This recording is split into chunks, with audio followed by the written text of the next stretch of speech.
Mic check 1 2 3. Mic check 1 2 3. It does work, doesn't it?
To everybody in the room, if you could be seated, we're going to begin in just a couple of minutes.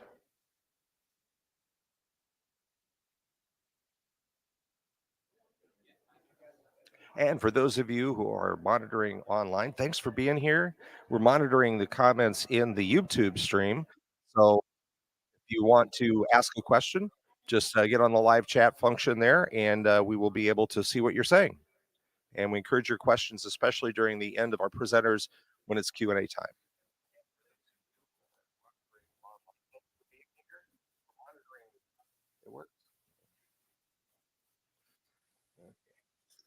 Welcome. Uh,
raise your hand, and I'm going to be running around with the mic, and then we'll have you stand up and try to have some dialogue with our esteemed speakers.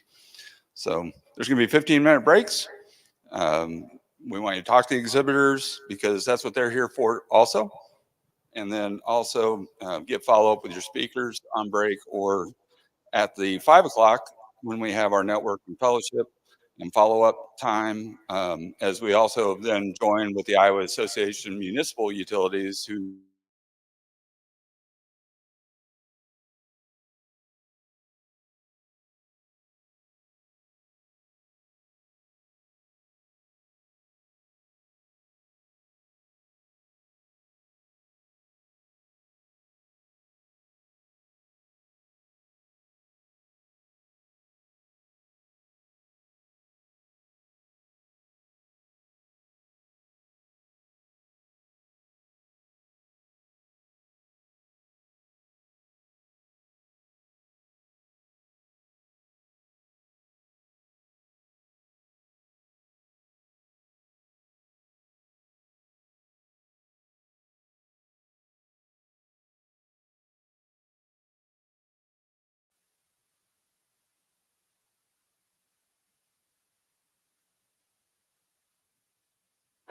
We're doing introductions and such here in the room. We've had a little problem with the stream cutting out on audio, but hopefully I've got that fixed.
Those of you online, hopefully you can hear me as I talk right now. I want to thank Jackie Borazon from Benzie County, who's been my canary in the audio coal mine, letting me know when she can't hear. You haven't missed anything yet, Jackie. We're still working it.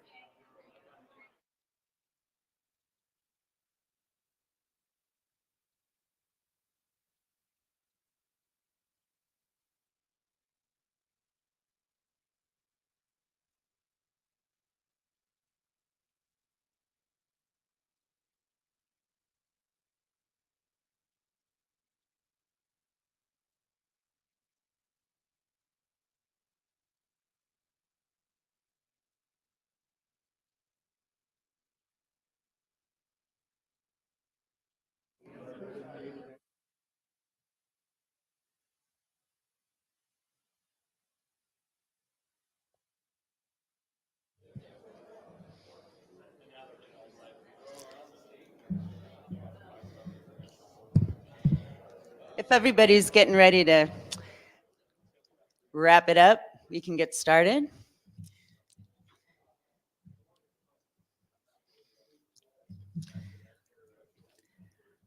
Hi, everyone. Welcome to CBAN's 2024 Spring Summit.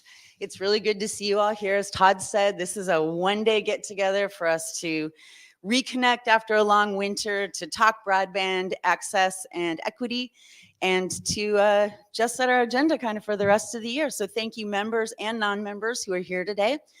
We've got a great attendance turnout online and in person, so we're really happy that you're here in the room. Just a couple things before we get started. I would like to introduce our board member who's here today. He's someone that none of you will know. Please say hello to Dave Schilling. Dave, so proud to have him on the CBAN board. Also today from the CBAN crew is Curtis Dean, Todd Kilkop, Bree Delavu, and myself, I'm John Willow. And we're all so glad that you're here. And we are so excited for our keynote speaker today. And, you know, you guys have all been with us since the beginning. This is our first live keynote speaker, so it's extremely exciting for us. And we have one of the best ones going around on the circuit these days.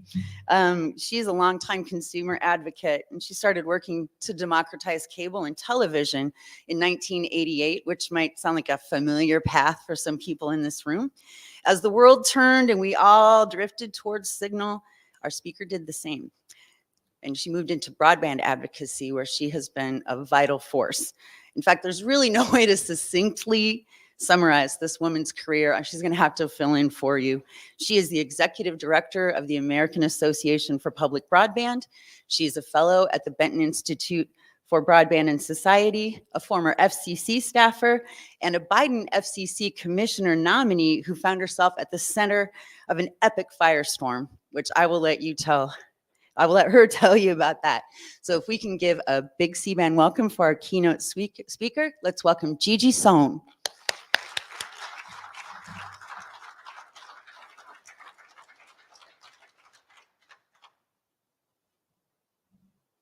I am so thankful for these stairs.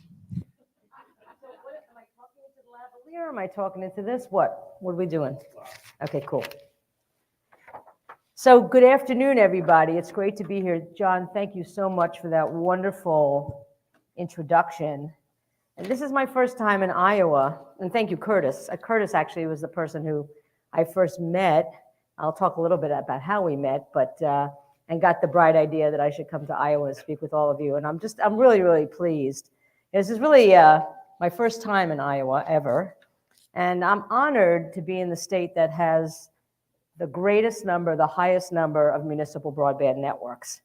Now, I love Iowa so much. I've been here really only about, 24 hours? I had to get some swag. I had to get some Iowa swag. And I thought I would get, Iowa women's basketball, something like that. But I really found the ideal swag right up the road. And I also got a t-shirt. And I will tell you, my family and friends on the East Coast got a huge kick out of this. I don't know why.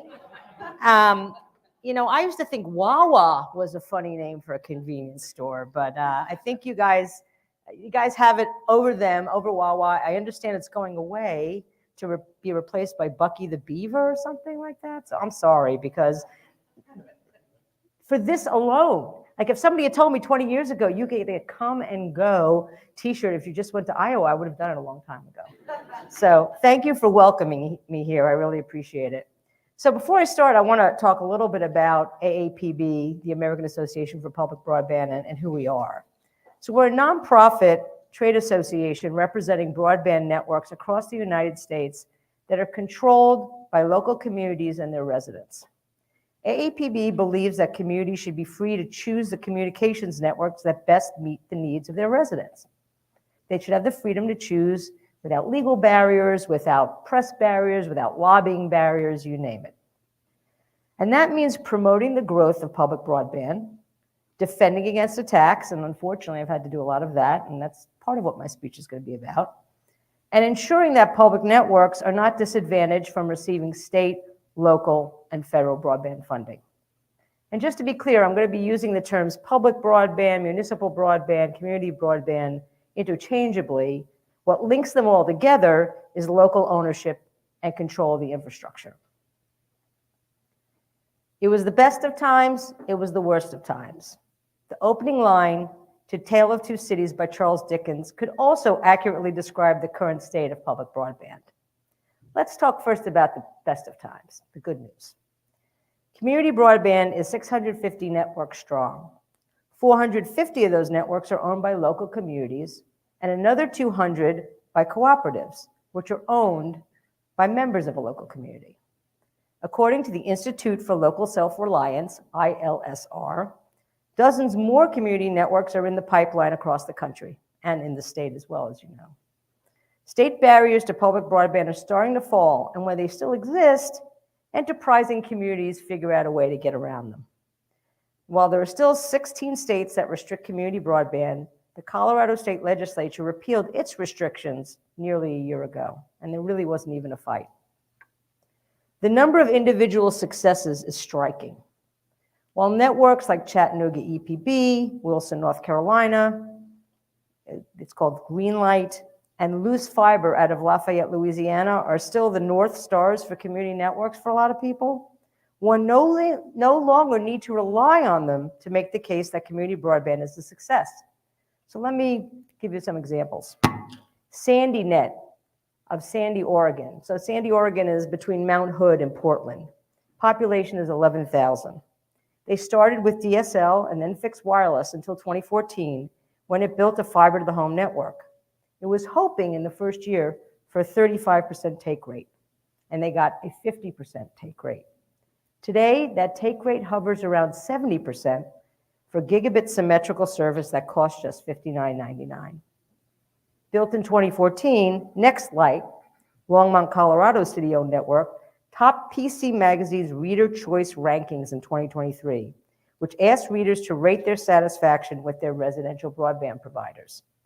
The magazine noted that NextLight's near-perfect scores, including an astronomical 9.9 for overall satisfaction, are unprecedented in the history of PC Mag surveys of ISPs. NextLight's current take rate is 64%, and it recently announced it's going to expand its network beyond city limits. In 2019, Pharr, Texas, was named the worst connected city in the nation by the National Digital Inclusion Alliance. We heard about them. They're really the premier national digital equity organization in the country, and they do give grants to organizations like CBAN. 5 years later, Pharr, Texas was one of the best. Like many other communities, Pharr was spurred to build its own network when the COVID-19 pandemic forced residents to attend school, work, and doctor's appointments online. Using a combination of low-interest bonds and American Rescue Plan funds, Pharr.net now reaches 75% of the city, with the objective of reaching 100% this summer. The city has prioritized reaching low-income communities and making their service affordable, with a $25 a month, 500 megabits per second symmetrical service, a $50 a month gigabit symmetrical service, and an $80 a month 2 gigabit symmetrical service. Pretty impressive. Then, of course, there is the great state of Iowa. And I'm just going to repeat, because it bears repeating, that you're the home to the greatest number of municipal broadband networks. 29, I think, is what Curtis told me yesterday, to be exact. There are numerous successes here, and if I leave you out, I apologize. I can't name all 29. But the successes include Cedar Falls, Vinton, Pella, Waverly, Indianola, and others, with more to come in Decorah, Waterloo, Fort Dodge, and West Des Moines. Since it is a relatively unique model and the hometown of a certain very famous Iowa basketball player, I'll highlight West Des Moines for a moment. Plant the Speed is the name of West Des Moines' citywide open access conduit network that has partnered with G-Fiber, that's the new name for Google Fiber, Mediacom, Lumen, and local ISP MyFiber to provide last mile service to residents of the city. While the city originally proposed installing the drops from the network to the home, it changed course, and the ISP of the residents choosing will now provide those connections. What makes West Des Moines network special for me is the city's efforts at getting low-income households online. It has provided hotspots and public Wi-Fi as a bridge to low-income residents, with the goal of providing fiber to the home. The city offers a website that helps residents choose between providers and gives them plain English instructions for applying for the Affordable Connectivity Program, or ACP, the $30 a month broadband subsidy provided by the Federal Communications Commission. For West Des Moines, digital equity isn't an afterthought, it's baked into the system. If you want to see other examples of successful community broadband networks, I recommend AAPB's recently published handbook, and it's called Own Your Internet: How to Build a Public Broadband Network. This handbook is a plain language primer laying out the decisions a community must make and the steps it must take to build a public broadband network. We hope that the handbook, along with a series of webinars that start on April 16th, look on our website, aapb.us, will encourage more communities to consider building their own networks. I've given you just a snippet of the best of times. If you don't know already, Christopher Mitchell and his colleagues at ILSR, again, the Institute for Local Self-Reliance, catalog every new, proposed, and active community broadband build. I highly recommend signing up for his Community Networks blog. ILSR also has the best map detailing where community broadband networks are dividing them by business models and whether they are partial or complete. Naturally, since public broadband networks are doing so well, incumbent telco and cable companies are doing whatever they can to stop their growth, and in some cases, reverse it. I started as executive director of AAPB in June of last year. And in the 10 months since I started, I've helped efforts to thwart half a dozen attacks on community broadband. And I'm not taking full responsibility, I just helped.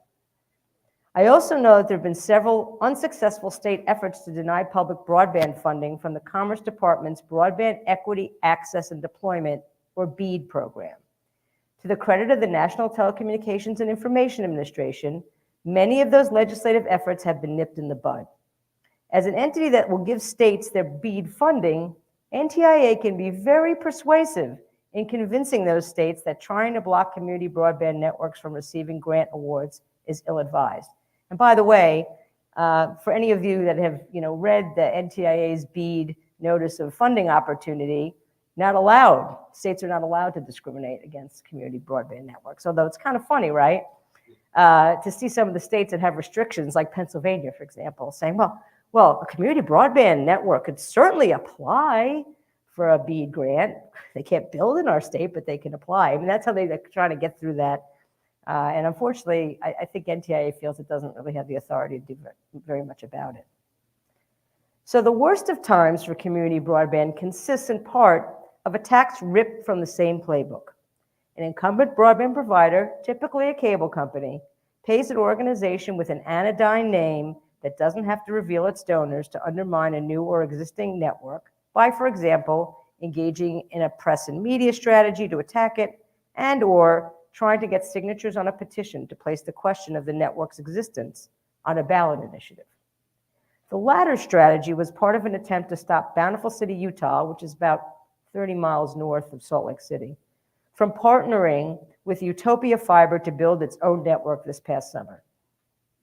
Not long after the city council voted unanimously to move forward with the network, an organization called the Utah Taxpayers Association, again, anodyne, hired a group called, get this one, Gather Utah, to go door to door to gather signatures that would put the question to voters of whether the city should move forward with the network. The Gather Utah workers told residents that they were from the government, which was a lie. And they told them that they supported the fiber project, which was also a lie. Where does the Utah Taxpayer Association get its funding?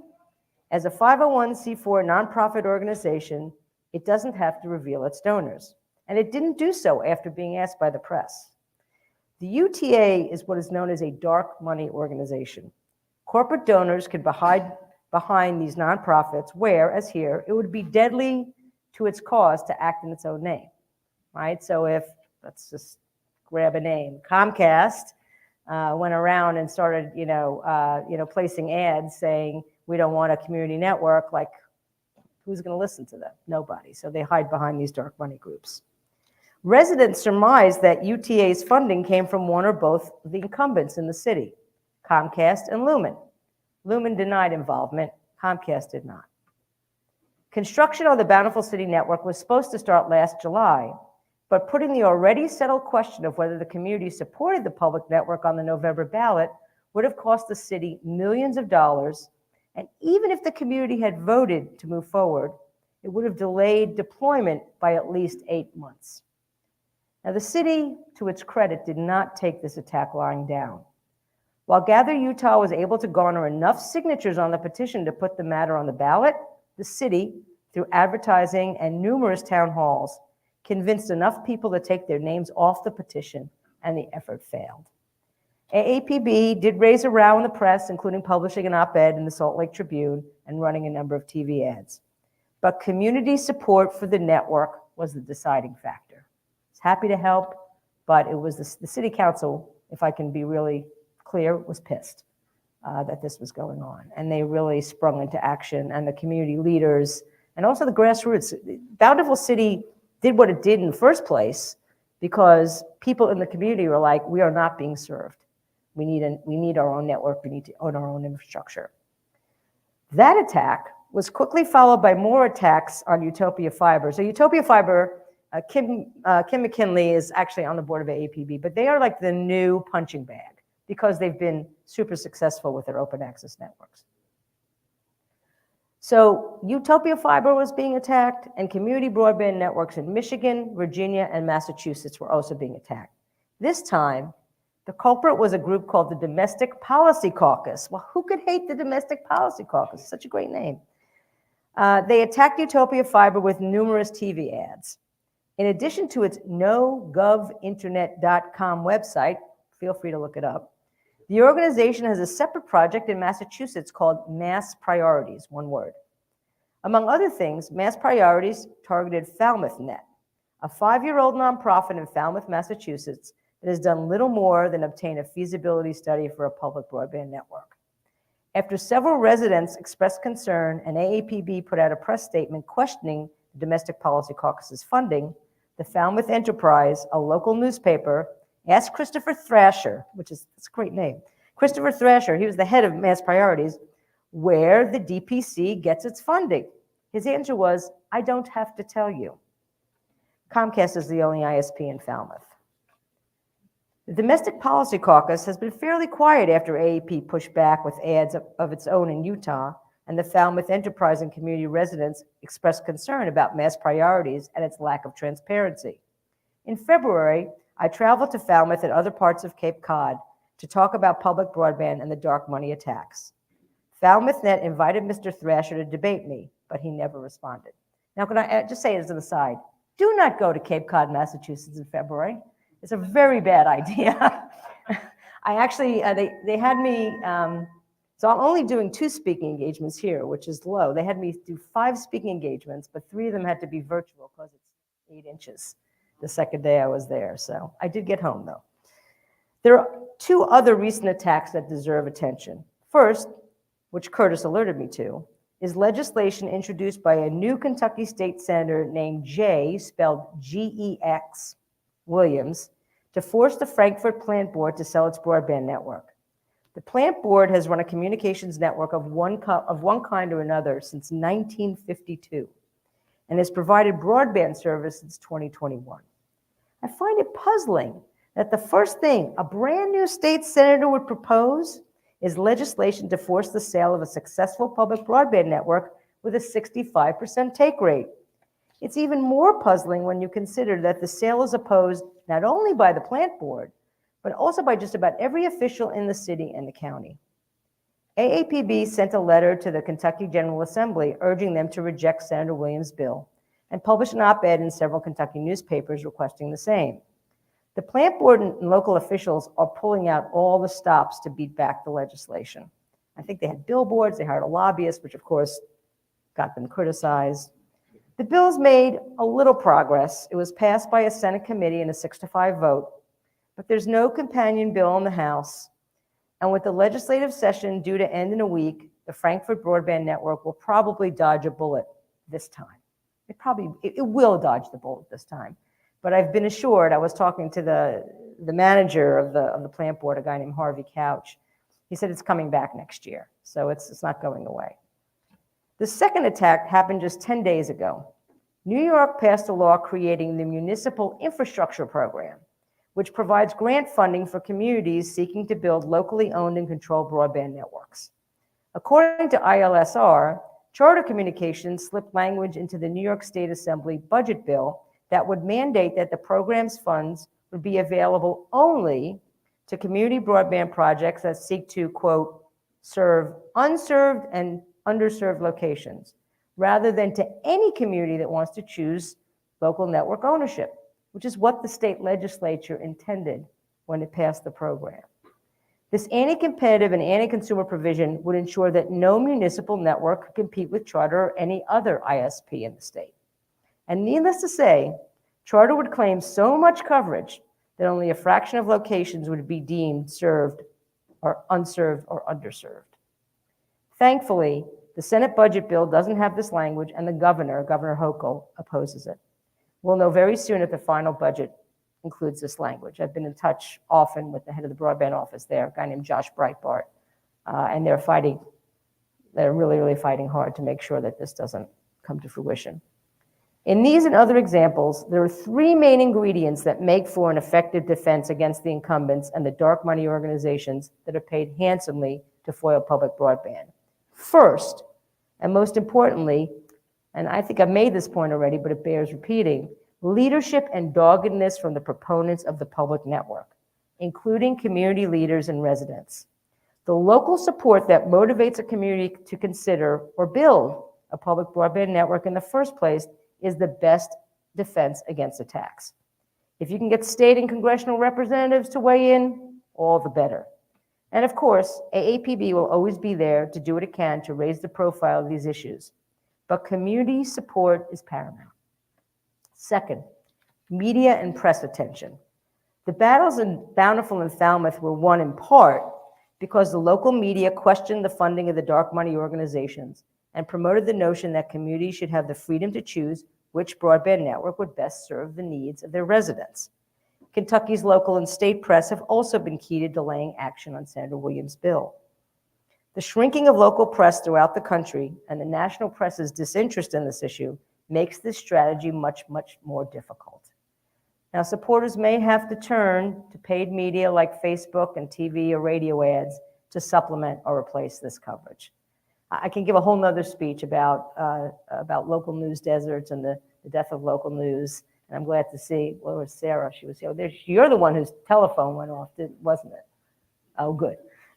Hear from the press, and I think that's terrific because local press, I think, is vital to a healthy democracy, and we need more of it, not less of it. Third, pushing back forcefully on the tired arguments made by incumbents and their surrogates. And these arguments really are 20 years old. Opponents of public broadband typically make three arguments. First, that all community networks are failures. Second, that they are a waste of taxpayer dollars that could be used to build bridges and roads and strengthen schools. And third, that it is unfair for the private sector to compete against the government. Let me take this in turn. First, the failures, because that's the favorite one. If you go to nogovinternet.com, that's where you get, they're all failures, they all fail. Almost every example opponents of public broadband cite is about 2 decades old and taken from a University of Pennsylvania law school study funded by the cable industry. And as a graduate of the University of Pennsylvania Law School, that makes me very sad. Were there public broadband failures then? Yes. When demand for broadband was low and equipment prices were high. Today, however, with the demand for broadband skyrocketing and equipment and other costs much lower, public broadband failures are few and far between. And of course, private networks fail too. Does anybody remember Adelphia? Anybody? Okay, yeah, okay. That was just one private failure. But the best defense against the failure argument are the numerous success stories. We have to keep telling our stories. Second, many public broadband networks are built not with taxpayer dollars, but with municipal bonds and other alternative means of financing, like loans from enterprise funds or grants from government and philanthropy. Regardless, given the centrality of broadband to full participation in our society, our economy, our health and education systems, and our civic life, local policymakers have every right to prioritize broadband. Like roads and bridges, broadband is infrastructure. And obviously Congress recognized it when it gave $65 billion to build out broadband in this country. Finally, this is my favorite argument. I can only laugh at the argument that incumbents are completely free market actors competing with the public sector. Would anybody like to venture a guess how much money Charter has taken from the federal government for the ACP? Throw in a number. Close. $3 billion. More than $3 billion. And by the way, that's like triple. I think the next is T-Mobile. Just to triple the amount. T-Mobile is at $1 billion. And Charter, Comcast, AT&T, and other ISPs will be seeking billions more from the BEAD program. So the argument that they shouldn't be forced to compete with the public sector while taking billions of taxpayer dollars doesn't pass the red face test. Proponents of community broadband networks have so far been successful in beating back these recent attacks, which is something to celebrate. But the negative effects do linger. Efforts to slow or stop public broadband bills can be very costly, both in time and money. And worst of all, the inevitable attacks serve to discourage other communities from choosing public broadband, even if it would be a far better choice for their residents. The mayor of a mid-sized city recently confessed to me that he was doing everything in his power to hide the city's interest in owning a network because he knew it would lead to an intense lobbying and pressure campaign by the incumbent cable operator. I'm happy to say the city is still moving forward, but many communities might not be willing to deal with that kind of pressure. And trust me, I know from my own nominations process that it could be extremely unpleasant. That's why AAPB is on a mission to double the number of households served by public broadband networks in the next 5 years. Without a doubt, there is strength in numbers. And despite their enormous resources, the greater the number of successful public broadband networks, the harder it will be for the big incumbents to beat them back.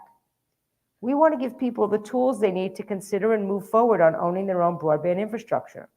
And we want to provide a robust defense for doing so, including ensuring that public broadband networks are not disadvantaged from receiving state, local, and federal funding. I hope you'll consider joining AAPB. I know I've been pumping AAPB up. We need more members. I hope you'll consider joining AAPB so we can continue the best of times for public broadband, while at the same time severely limiting the worst of times. Thank you.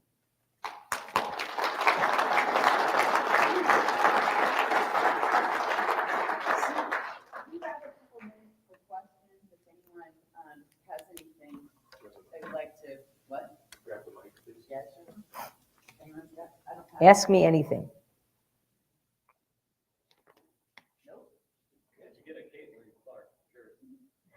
I didn't, but I got a great jersey that said Iowa has women's basketball. No, it says Iowa has basketball, and it also has men's basketball. I think I'm going to wear that one to my speaking engagement tomorrow. Hey, Tom. Tom Esselman. I'm from Kansas City. I'm here for a couple of reasons. I was introduced to Curtis and John. Hi, John. I haven't met you yet in person. By Rachel Merlo from Google Fiber, which you mentioned is now referring to its services as G Fiber. And as early as last December, when I completed about 7 years working with PCs for People, I also was in West Des Moines completing the end of the first year of a community development block grant that Google Fiber actually put us up to. That was with the city of West Des Moines to make sure that the residents who were starting to access the municipal broadband network were getting affordable computers and training and hotspots for those who weren't yet able to enroll in the network. So I wanted you to comment on if you have other examples of how Google Fiber in this instance or any other providers really are taking to heart the opportunity to be more collaborative and what that might mean for those of us who are really, advocates and proponents of community broadband networks. I mean, you see it all over the country. I mean, the ones that are locally owned obviously have roots in the community, right?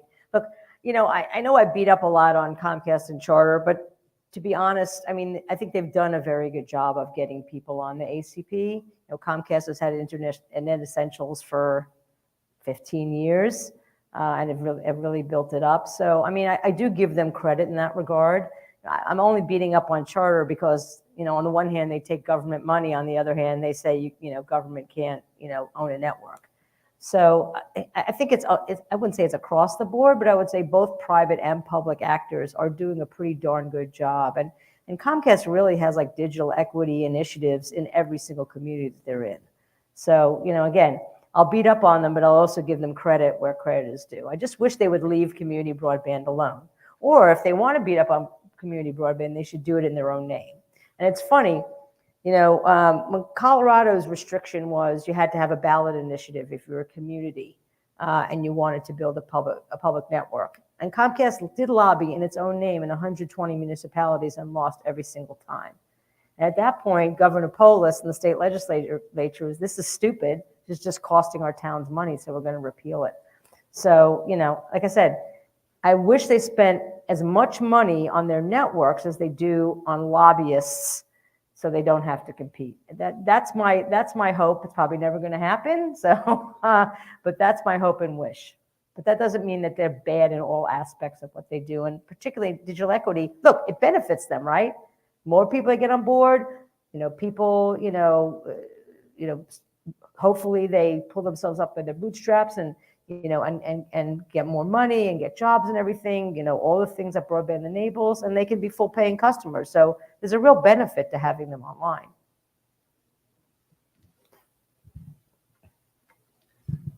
Hi, Ryan Boone, and I'm with Premier Communications, which is actually a private provider. So I'm glad to hear that we're not all bad. I didn't say that.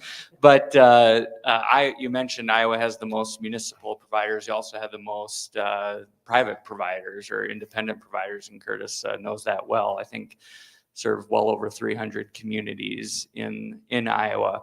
And I was just curious, we try to also distance ourselves from Charter and Comcast and more locally, probably some of the other bigger providers that we all know and I won't name. But,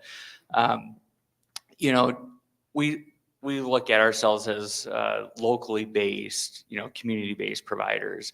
And do you have examples of where, I'll say, smaller, independent, locally owned providers have partnered with communities? That's one of the things that I think in Iowa we've done really well is we actually partner with the community as a private provider.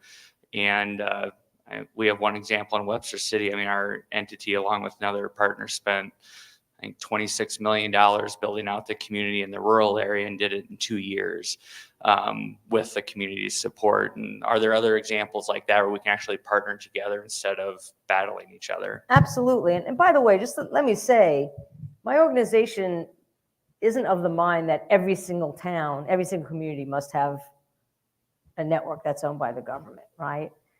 But what we do believe is that every single community needs to be able to have the freedom to choose, right? That there shouldn't be any kind of blockades between them making that decision.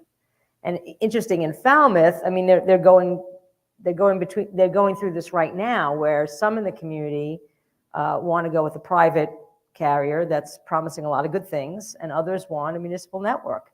And they when I went there, they wanted me to put the finger on the scale, and I'm like, I'm not going to do it. It's really up to the community to choose. And nowadays, sort of the utility model, it's interesting. For example, Fairlawn, Ohio, there's still a bunch of communities that are choosing to actually start a broadband utility where they didn't have an electrical utility before. But that's actually far less the examples of what's going on now in community broadband. It's more public-private partnerships, right? Like with the Utopia Fiber, and I'm saying this because I'm on the board of 2Cows, which is the parent company of Ting. I was going to use Ting as a perfect example of a local ISP. They do have some public-private partnerships with communities that own the infrastructure, but they also have their own networks, like in Alexandria, Virginia, 5 miles from my house. And they do an exceptional job. I wouldn't serve on their board if they didn't, of working with communities. Alexandria is really a perfect example because Alexandria didn't want to own the network, right? So, but they had a liaison, a woman named Catherine Rice, who works directly with the community to give them what they needed. And what's interesting is they have an ACP offering, right? So if you're for $30 or free, if you're eligible for the ACP, you get 2 gigs symmetrical. And that's the kind of thing that they worked out with the community so low-income families could be served. But I think there are a lot of companies like yours, like Ting, that do really consider themselves, really hyper-local and want to work with the community. Because if you don't work with the community, then, you're basically, you're giving an invitation for them maybe to build their own network or to bring somebody else in. It's interesting, Cape Cod, as I said before, is dominated by Comcast, but when Falmouth put out like a request for proposals, I got a half a dozen of them. And it's a city of 35,000 people. It's not small, but it's not big either. So like a lot of folks now, both public and private, are chomping at the bit to try to get into these communities. So if you don't do right by your local community, they'll find somebody else. Yeah. I just want to follow up on that. If you notice, our new logo for CBAN, the John Ann designed, is a bridge, because we firmly believe from the day that we started CBAN that the private sector has a way of dealing with the community in a good way. And it's a lot of times that the communities don't know how to ask the right questions. And so we actually worked in Webster City. We worked in a lot of small towns in order to build that bridge. And so we welcome everybody to continue that. Thank you. Hi, my name is Marcus. I'm from COS Systems. I just wanted to see what your opinion on would be when municipalities building their own infrastructure and then using open access to go in there and offer, services from different providers for their customers. What are your viewpoint on that? I love it. Again, Kind of like what Utopia is doing down in it's Utah, exactly what right? Utopia is doing. Kim McKinley would kill me if I said anything else, but but other companies are doing it. Bonfire's doing it. Underline's doing it. I think, look, Amino, Idaho is doing it, right? Tiny little Ammon, Idaho. They have I think 20 providers, and there's an offering that's a gigabit offering that's like $20. I mean, it's crazy. In my own perfect world, there'd be open access everywhere, but it doesn't work everywhere, right? It just doesn't. But I do love it, and thank you for being a member of AAPB. COS Systems is, so I know all the members by heart.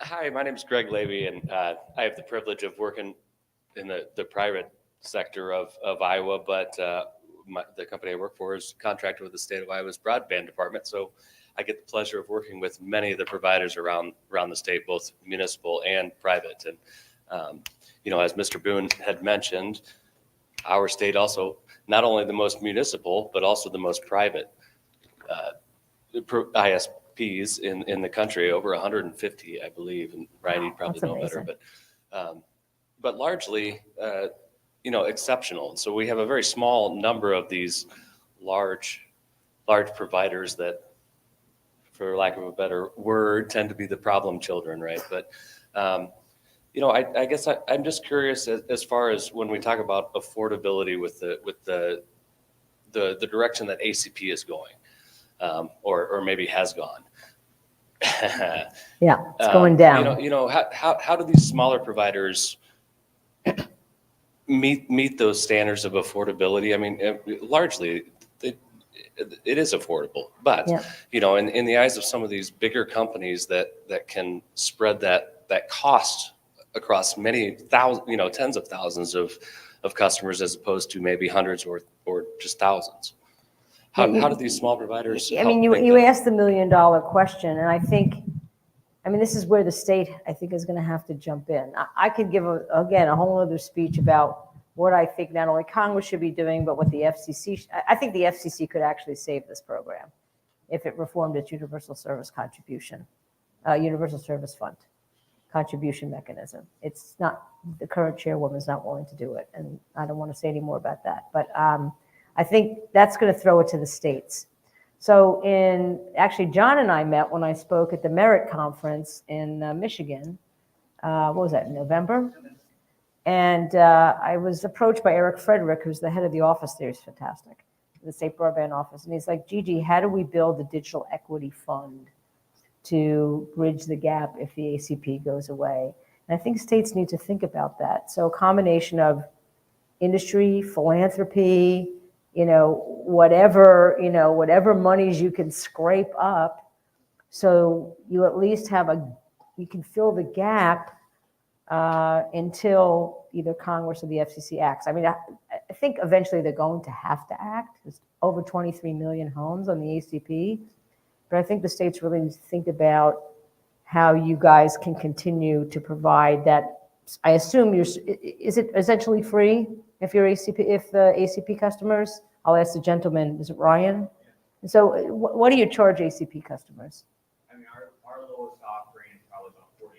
Okay, so fine, they paid $10, right? So, free or essentially free. I think NTIA actually did a study once that showed that low-income people are willing to pay no more than $10 a month for broadband. That's just about what the top line is. So I think you said you're contracting with the state broadband office. Are they thinking about something like this? I hope they are.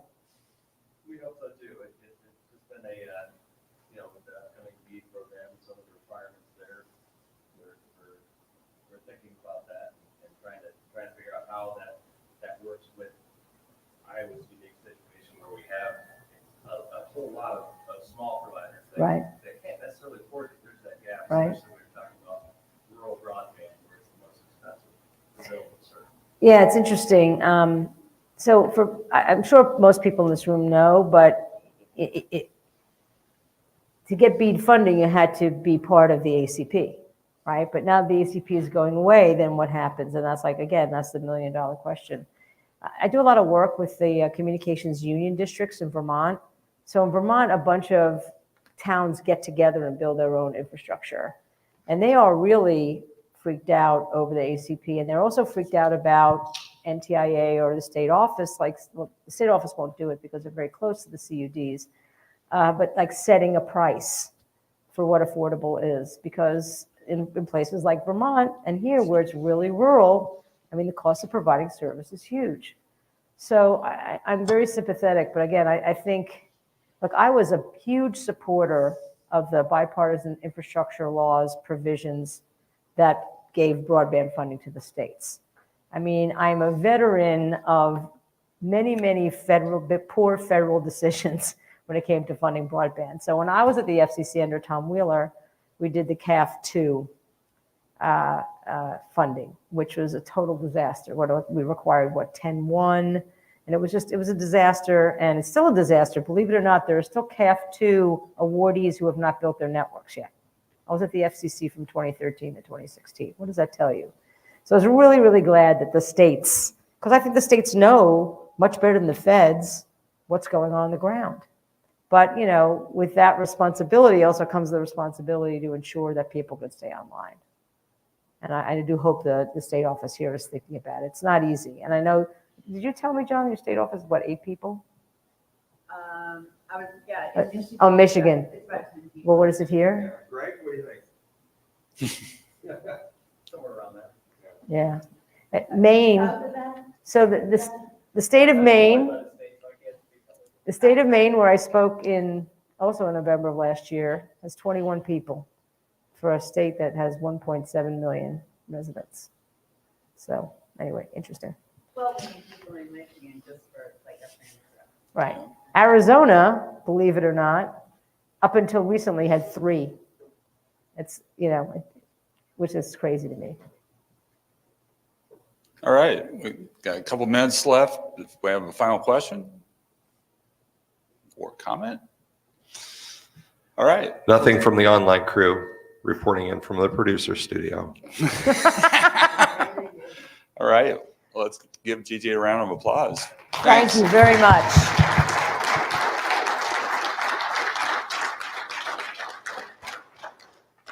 And we'll go ahead and take a 15-minute break. Yep, we will take a 15-minute break and then we'll be back with Ken Demlow Show showing me us the money. money.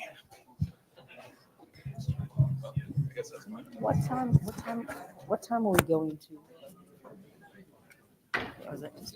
It's still hot.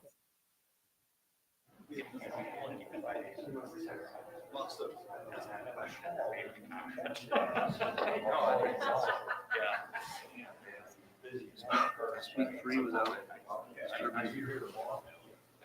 Yeah.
Just a heads up to everybody here in the room, we're going to begin in just a couple of minutes, so you want to start finding your way back to your seat. Appreciate it.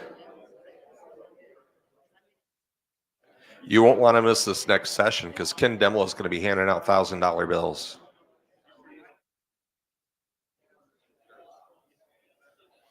All right. One of the things we wanted to do is tell like funny stories about Ken Demlo. And we're going to gang up on him for this. There's plenty of stories. Everybody, if you want to get back to your seats, please, we'll get going with our next session. Thank you. I'm not introducing Ken, but he is with HR Green. Let me give you the cue to actually do the introduction. You want me to get on camera? Yeah, just get over by the podium. Okay. I can fill in details too, so you don't have too much pressure. Unless you do know.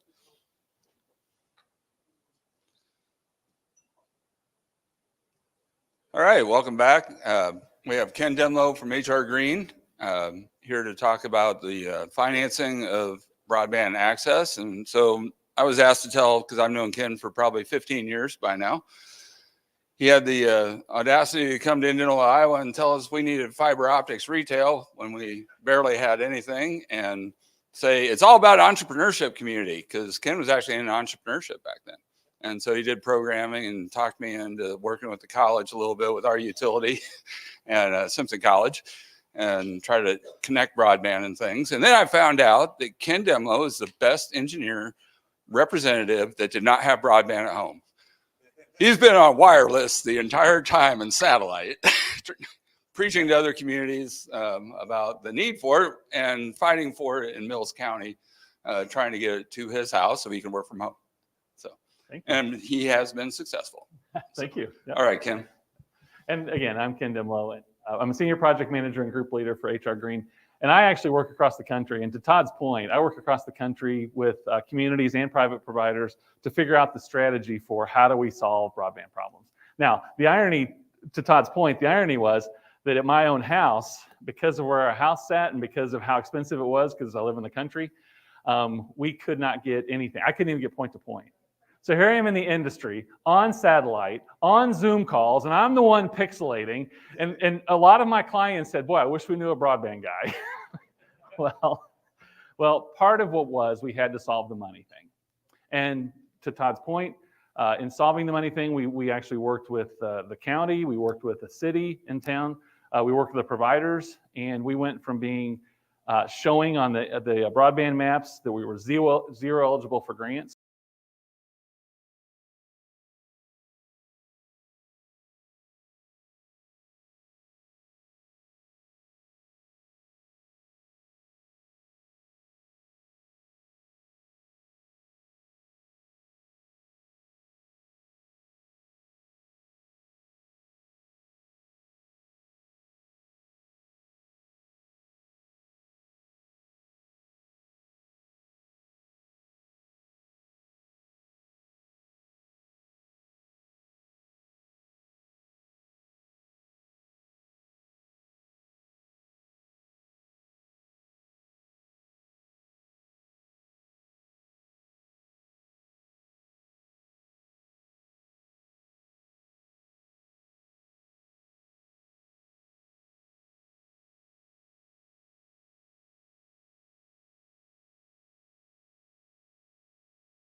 slides.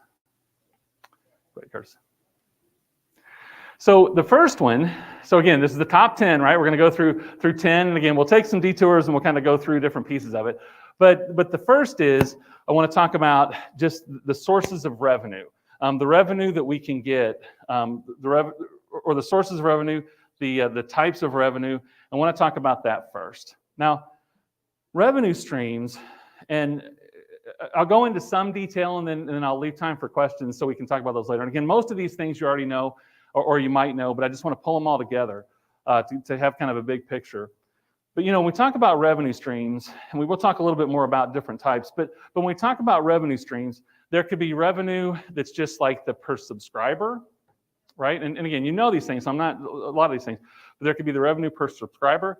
But then also there are other revenue streams, and we'll talk about those and how those can fill in. But there's other revenue streams, like, for example, middle mile. If you have middle mile, what lease agreements can you have? What different funds can be, or what different folks can be over your middle mile to provide revenue.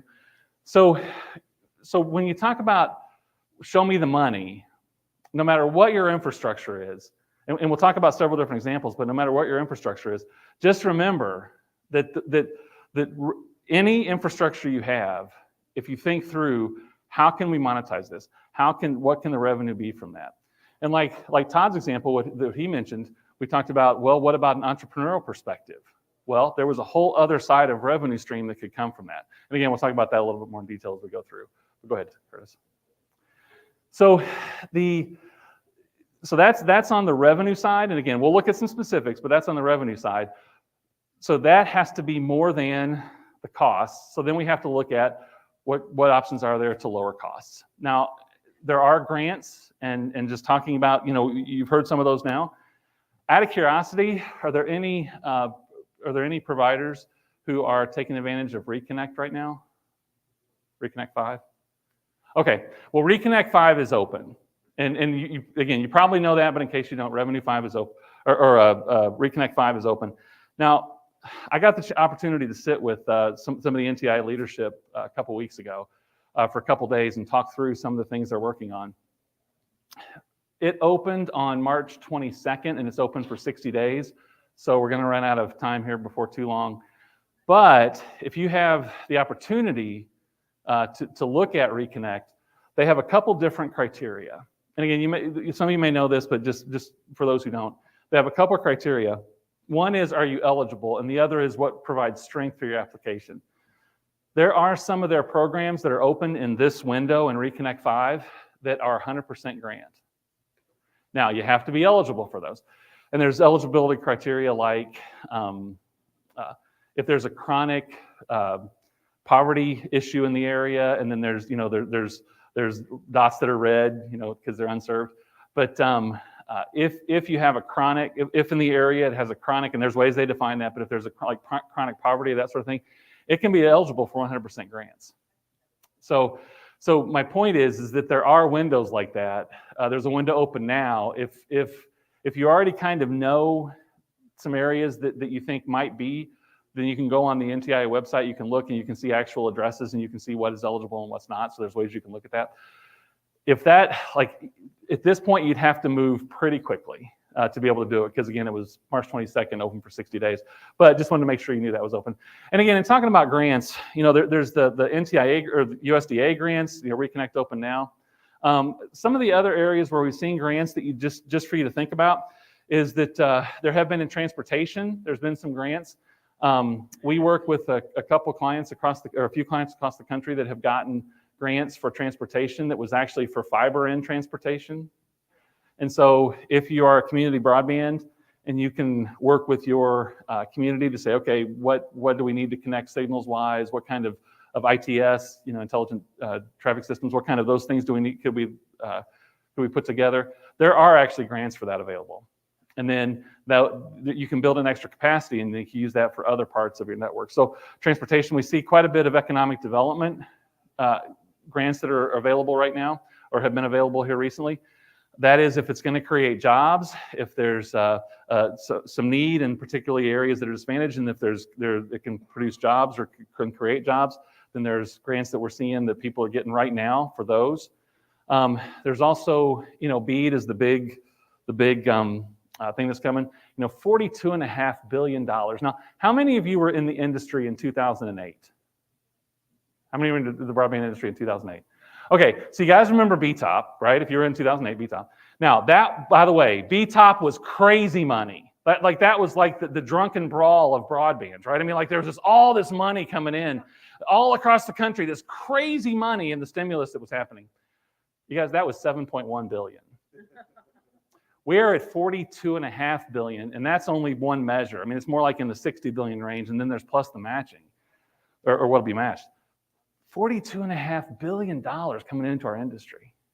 That's unheard of. And I was getting, I lose track in the different states, but I was getting roughly $1 billion. Isn't that right? Somewhere in there, I think. 431 million. 431 million. Okay. Okay. Based on eligibility in that. Okay. Yeah. So 431 million. Still, you guys, that's crazy money for what we do or what we have done in the past. Having said that, we're trying to get to the most expensive need, right? And so there that proportionate of this is crazy money, but it's really, boy, the need is getting to the most expensive thing we need to cover. It kind of makes sense. So that is coming up. In talking with the different agencies and talking about what's happening, you guys probably know all this, but just so you know, in the BEAD world, that states had to submit their Volume 1 and Volume 2. Those have to be approved by NTIA. When those are approved, then they can have their window for challenges. And then once those are all done, then they've got to get their last steps in, and then they can start opening their grant windows. Most states are talking about that they're going to be going in the fall. States are trying to decide whether they're going to do 1 round or 2 rounds or 3 rounds, that sort of thing. Most states right now are gearing towards probably 1 round. Point being, we are pretty close to where we have to start figuring out the strategy. We have to start figuring out, what steps are we going to take? What are we going to challenge? How are we going to get ready for the grant applications? That's all coming right now. Now, I know that I'm sure you probably all know this. I'm probably sure you've all probably talked about this, but I have a fear in all this, okay? Well, one fear is I don't know when we're actually going to get there because there's going to be a lot of challenges, a lot of challenges from the industry. Who knows if they're really going to be able to go in the fall or not? So that's one. But my biggest concern about BEAD is with this kind of money coming in, with this kind of just unheard of dollars coming into our industry. If folks get left behind this time, I don't know when we fix it, right? If folks get left behind on this round, because we're not going to see money like this again, we're not going to see steps like this again. Now, USDA told me that they're going to continue to have broadband grants and loans, that they're going to continue to provide those even after BEAD. But still, if we don't get this, if we don't do our best here, I really do worry that folks that have been left behind, because there's always been a digital divide, right? But folks that are left behind in this round, I'm not sure when we really catch up. I'm not sure when we fix that. But BEAD again, that's the big thing in the industry right now. That's where the big conversation is, appropriately. But we do need to be preparing for that and make sure we are. And then there's another that I've seen quite a bit, and that is in things like community development, in downtown renovation projects and that sort of thing. I've seen quite a bit of grants coming in that actually you can use that for broadband, and you can use that for Wi-Fi, so you can use those for those pieces too. So again, that's just the grant side. By the way, again, if you think about, and again, you know this, but just to have it all clear, when you think about the math of we got to think of our revenue streams, we'll talk more about that, but then also lowering the costs, that can help the revenue be more than the cost. So those are all ways. This isn't really a session about grants, by the way. This is show me the money, and grants are a big part of that, an important part of that. But grants are kind of one small piece I want to talk about. Notice this is only 2. The first was revenue streams. On our top 10, I lumped all the grants into our second point, our second topic in our top 10 of grants. So next, I want to talk about financing mechanisms. So we talk about show me the money. I want to talk about financing mechanisms. And again, you probably know most of this, whether you're a community or a private provider. These things all matter. There's things like we have financing folks here in the room, but there's also things like banks, things like bonds, and again, you probably know this: geo bonds, revenue bonds. There's different traditional financing mechanisms.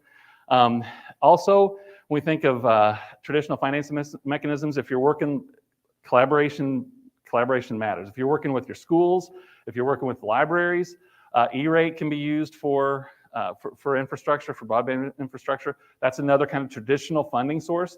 If you're a community and or a private provider here, if you can go talk to your schools and talk to your libraries and find out what are they thinking, what are their plans, and can you all work together, and can their E-rate how could the E-rate apply to infrastructure? So just keep in mind, in the traditional, again, this is only the third point, financing mechanisms, but E-rate actually can be a good part of that. You know, there are also a lot of equity providers now, equity firms, equity companies now that are getting into this. You guys, again, I've been in this industry for a long time, and to see the number of equity firms that are partnering up with providers or willing to come in and bring in money, I've never seen anything like it. I think we have some folks in this room who have probably worked with equity companies, equity sources. You guys, here's the way to think about this. When you have $42.5 billion coming into an industry, that attracts people like equity firms and banks and bonding agencies. That attracts them to say, if there's that much money coming in, if the industry is going to grow like that, how can we grow with the industry? And if they make their bets right, they can grow faster than any other index funds, any other index rates. So there's a lot of equity firms out there. I probably, across the country, I probably work with, 10, 15 providers at least, who all have had some equity firm not only approach them, but they have actually made arrangements and agreements with equity firms to come in and do building. So that's a huge source of money that's available. Now, I want to get to some of the things to think about with that.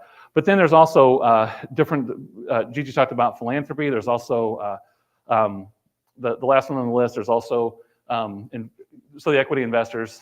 There's also other investing sources that are out there, other entities that might invest. So those are all kinds of traditional funding sources. Hey, Curtis, can you just go back to the last slide real quick? So one of the things I want to talk about there, though, on financing mechanisms, when it comes to taking advantage of those financing mechanisms, whether it's banks, whether it's bond type things, whether it's equity investors, just know, and again, I think you probably know this, but this is just to make sure we talk about it. There's that graph at the bottom. There's a lot of work to be done to make that all happen right. There's a lot of due diligence that you have to do. There's a lot of making sure your numbers are right, making sure that your revenue, your costs, that your capital costs, your operating costs, making sure that those are all correct, making sure that you can handle a debt service, making sure that you can handle that the model actually works. And so just know that in any of those traditional financing sources, you're talking months of work. And again, you probably know this, you've probably done this, but just in case you haven't, months of work to make sure that it all makes sense, to make sure that it all works. As an engineering firm, we have to come through and say, here's what the revenues could be, here's why, here's what the cost would be, because we actually have to design them. And then we have to say, here's what the debt service, we have to get with whoever the group is that's providing that financing. Here's the debt service that's needed. And we have to be able to go through and say, here's by year what you should make. Here's how it works or doesn't. Is it feasible? At what point will you be cash positive? At what point are you debt free? Those are all things that working in the traditional financing that you have to do. Again, you probably all know this, but just want to make sure we talk about it. So yeah, Chris, go ahead.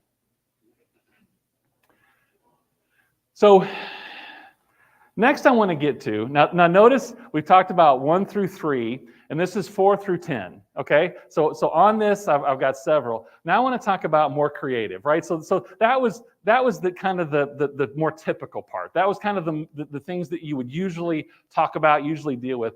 But being in the industry for so long and working with so many different groups who have done so many different things, I wanted to make sure we talked about some creative ways of financing, some creative ways to find the money.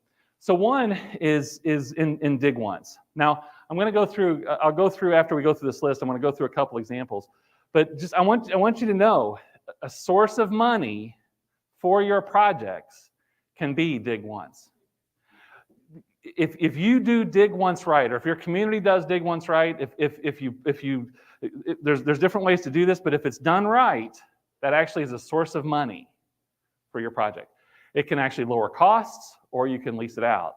So for example, an example that Gigi brought up was West Des Moines. One of the pieces in the model that we worked on the original model with them, one of the pieces of the model was, if we put in this conduit, how much will it cost? How we pay for it? What will the revenue be? How could other people use it? And if other people used it, what would they agree to of costs? And we worked all that out, and it was a source of money to pay it off, right? So when you show me the money, if you're doing dig once right, and again, I'll show you a couple examples here in a little bit, but if you do that right, that can actually be a source of money for your project. Another is permitting. So you can look at this one of two ways of how permitting can actually be a creative source of revenue. One is if you're a municipality here, you have to cover your costs, right? So in your project, in the projects that are done in your community, permitting is a way that you can cover your costs, that you can help your city run. That actually can be a source of money. Another way that permitting can be a source of money for your project is, I was sitting around a table, and so the providers in the room, this will probably make sense, but I was sitting around a table with some of the biggest companies in the United States in fiber and broadband and cable. Okay, so we're sitting around, and I said, okay, just want to ask, what is your primary, and this works for private providers, it works for you if you're a community broadband. What is your number one concern with all of this broadband stuff that's happening? What's your number one concern for you, for your company, or for your utility? I was thinking cost, right? Because in this market right now, particularly, costs are crazy, right? Like costs are all over the place. That would probably be it. I was thinking, those sorts of things. Every one of them, everyone said permitting. What? And they said, our biggest issue is speed to market. Our biggest issue is speed to market. So if you want to talk about whether you're your own utility, whether you're a community working with private providers, permitting is like the big thing in the room that nobody talks about. Or that doesn't get talked about until some point in the process. Let me give you an example.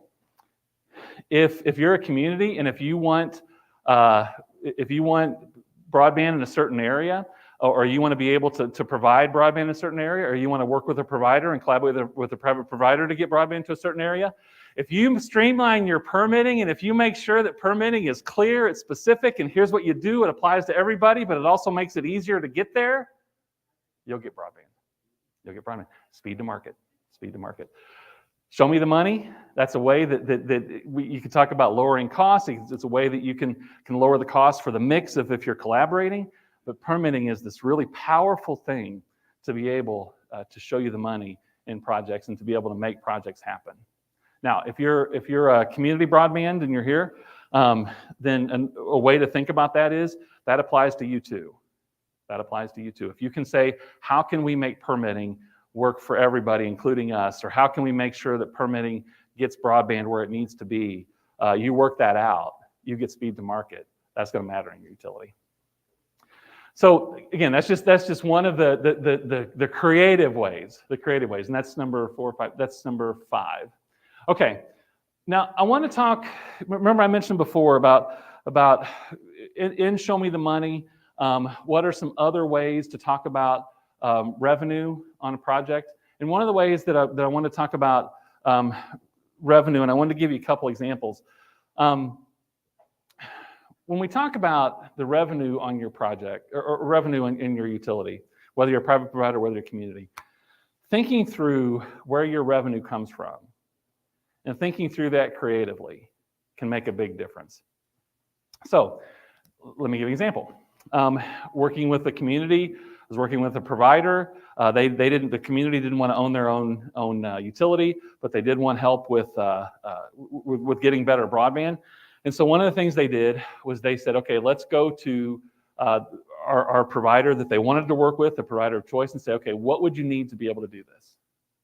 And the provider said, no joke. The provider said, can we just pull up our spreadsheet? Sure, why don't you pull up your spreadsheet? And they pulled up their spreadsheet and they said, here's what our costs are. Here's where we predict our revenue on this number of people of end users. And so here's kind of what we're seeing. Here's where here's where we're short. Is there anything we can do about that? Well, you guys show me the money. Like that's where the money was. And for the community, that the numbers were like, wait, we can make this work. This is fine. I'll give you another example. I was working with a larger community down in Texas, and they were going through the same thing. And the provider said, hey, we think we need this amount to be able to make this project work. And this was like for 200,000 residents. We need the number to make this work. When we got into it, I said, hey, can you pull up your spreadsheet? and they did. They pulled up their spreadsheet. Guess what? When they pulled up their spreadsheet, they actually said, oh, well, if we do this and this and this and this, we don't actually need any money. We got it. We're covered. Another provider actually said, wait a minute. We think if we do this, this, this, this, and this, we can give you money back. Wow, wow. So when you think about who your end users are, when you think about who the folks are that you know, I've worked with a lot of projects for quite a few years where like for example, in one community, this was in Illinois, they said the hospital said, hey, if you can get broadband out here, if you can get it, you know, to this area out here where we are and some other, they said, we'll actually write a check. You know, when you think about like my point is, here's the creative ways to show me the money, and I'm telling you all, I've seen it. People will do it. Like if there's the need, and if you can say, here's what we're thinking, and here's how we might be able to meet that need, whether you're a private provider, whether you're a community broadband, whether you're community trying to make the broadband work. Make sure you're talking to those people, because if you're talking to schools and libraries, they can talk E-rate. If you're talking to the end users who might be out there. We actually had a business park where the people in the business park said, how much do you need to get the fiber here? And we did the math. We said, okay, it looks like it's going to be about $1.5 million. And we're thinking, yeah, they'll be like, forget it.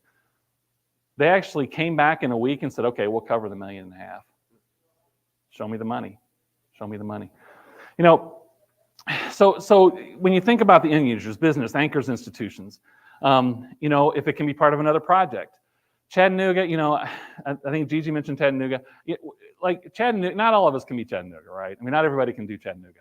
But the thought process is a pretty critical thought process. They said we have an electric utility. Here's the things we want to do with the electric utility.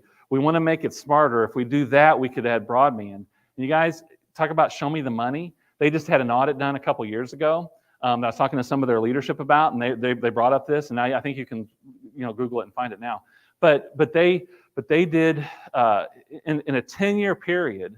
Not only did they cover all of the costs, CapEx and OpEx, not only did they cover all the costs, but they actually had a $2 billion excess. $2 billion excess. Now, again, not all of us can do what Chattanooga does. Not all of us can do all those things, but show me the money. Like if we get this right, if we think through this, if we think through the pieces, is there a 500,000? Is there is 500 million? Is there a billion? Is there, you know, is there some way to say if we do this right, there can actually be a greater return than the money we put in? Well, again, Chattanooga is not you know, we can't all be Chattanooga, but they provide a really good example. Now, another one I want to talk about, you know, and then if you bring in consortiums, again, I've kind of talked about that, so I won't go into that in detail. But another community I want to talk about was is a way to save other costs. So show me the money. There's ways to save other costs. Now, an example I had was Sugarland, Texas. So I was working with Sugarland, and they came in and said, oh, we can't afford fiber. And by the way, has anybody ever been to Sugarland? No? Okay, they can afford a lot, just so you know. And if you're watching, I love you guys. But they can afford quite a bit. But they said, no, we can't afford fiber. So they were like, well, maybe we could bring in somebody. Maybe we could make, you know, this is Sugarland, so there might be some providers that would want to come in. And of course there are. But they said, you know, but in looking at this, we can't afford it. Now, here's what we did. We did a study. Then we did a high-level design, and to have the ring that they would want to have to cover all the things, and maybe that was a way to start, a way to get going. Having municipal own it, is going to come up with $14 million. Is what it was going to cost to put it in, $14 million.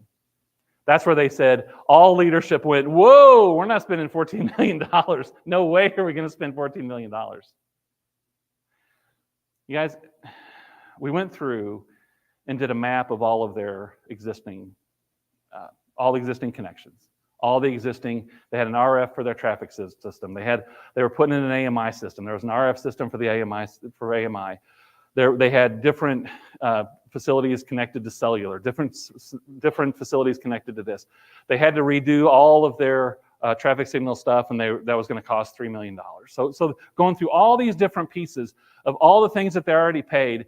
And what we found out was, getting all these numbers together, we put it on a map, by the way. We put all this on a map. The head of public works said, I've never seen this before. I didn't know we had all that junk. Yeah, you do. You got all that junk. So we put together, here's what you're paying right now for each of those pieces. Here's what all of that costs. Over an 8-year period, that cost $16 million. Their cost was going to be $14 million with an 8-year payback. And then after the payback, it all goes into their general fund, right? Or all goes into the fund they were going to use to operate all this stuff. Show me the money. We can work smart. If we can say what pieces, and if you're a municipal, by the way, if you're a municipal provider, if you look and say, okay, here's all the different things we're doing, and by the way, I know it's not easy, but you're going to have to work on silos. You're going to have to work on it. There's silos that need to be torn down. But when you start talking about really looking at what all that is, they were going to be spending $16 million over 8 years that could be replaced with a $14 million fiber system. Show me the money. Show me the money. So looking at things like that, looking at are there other costs, and if we solve those things, and by the way, not only would we be solving those things, but they're going to run a lot more efficiently, So there's added benefit. Another example I just want to bring up is if you can look at other collaborations, and I've got listed on here CB Sync. This is a project I'm working on in California, and they got this grant. Remember, show me the money. They got a grant for a traffic signal system. Now, it was millions to put in this whole traffic signal system. It was a regional grant. Well, we started working on those folks as they were working on that grant 6 years ago. 6 years ago, and said, if you put this in, put in enough fiber so that you can maybe do other things with it. And they said, no, it has to be a closed system. We can't have everybody messing with our system. Okay, that was 6 years ago. Working with them over a 4-year period of saying, now remember, you could do this, remember you could do that. 2 years ago, they finally said, you know what? We have this great idea. What if we put in some extra that we could use for other things? And we were like, that's a great idea. You guys are smart. Seriously, you are smart, really. So they put in this whole system. They got another grant to then study how that system could be used for the rest of the community. And right now we're working on putting that together for a BEAD grant that could then actually bring fiber to their entire region. What we'll do is we'll use the traffic signal system as the middle mile, right?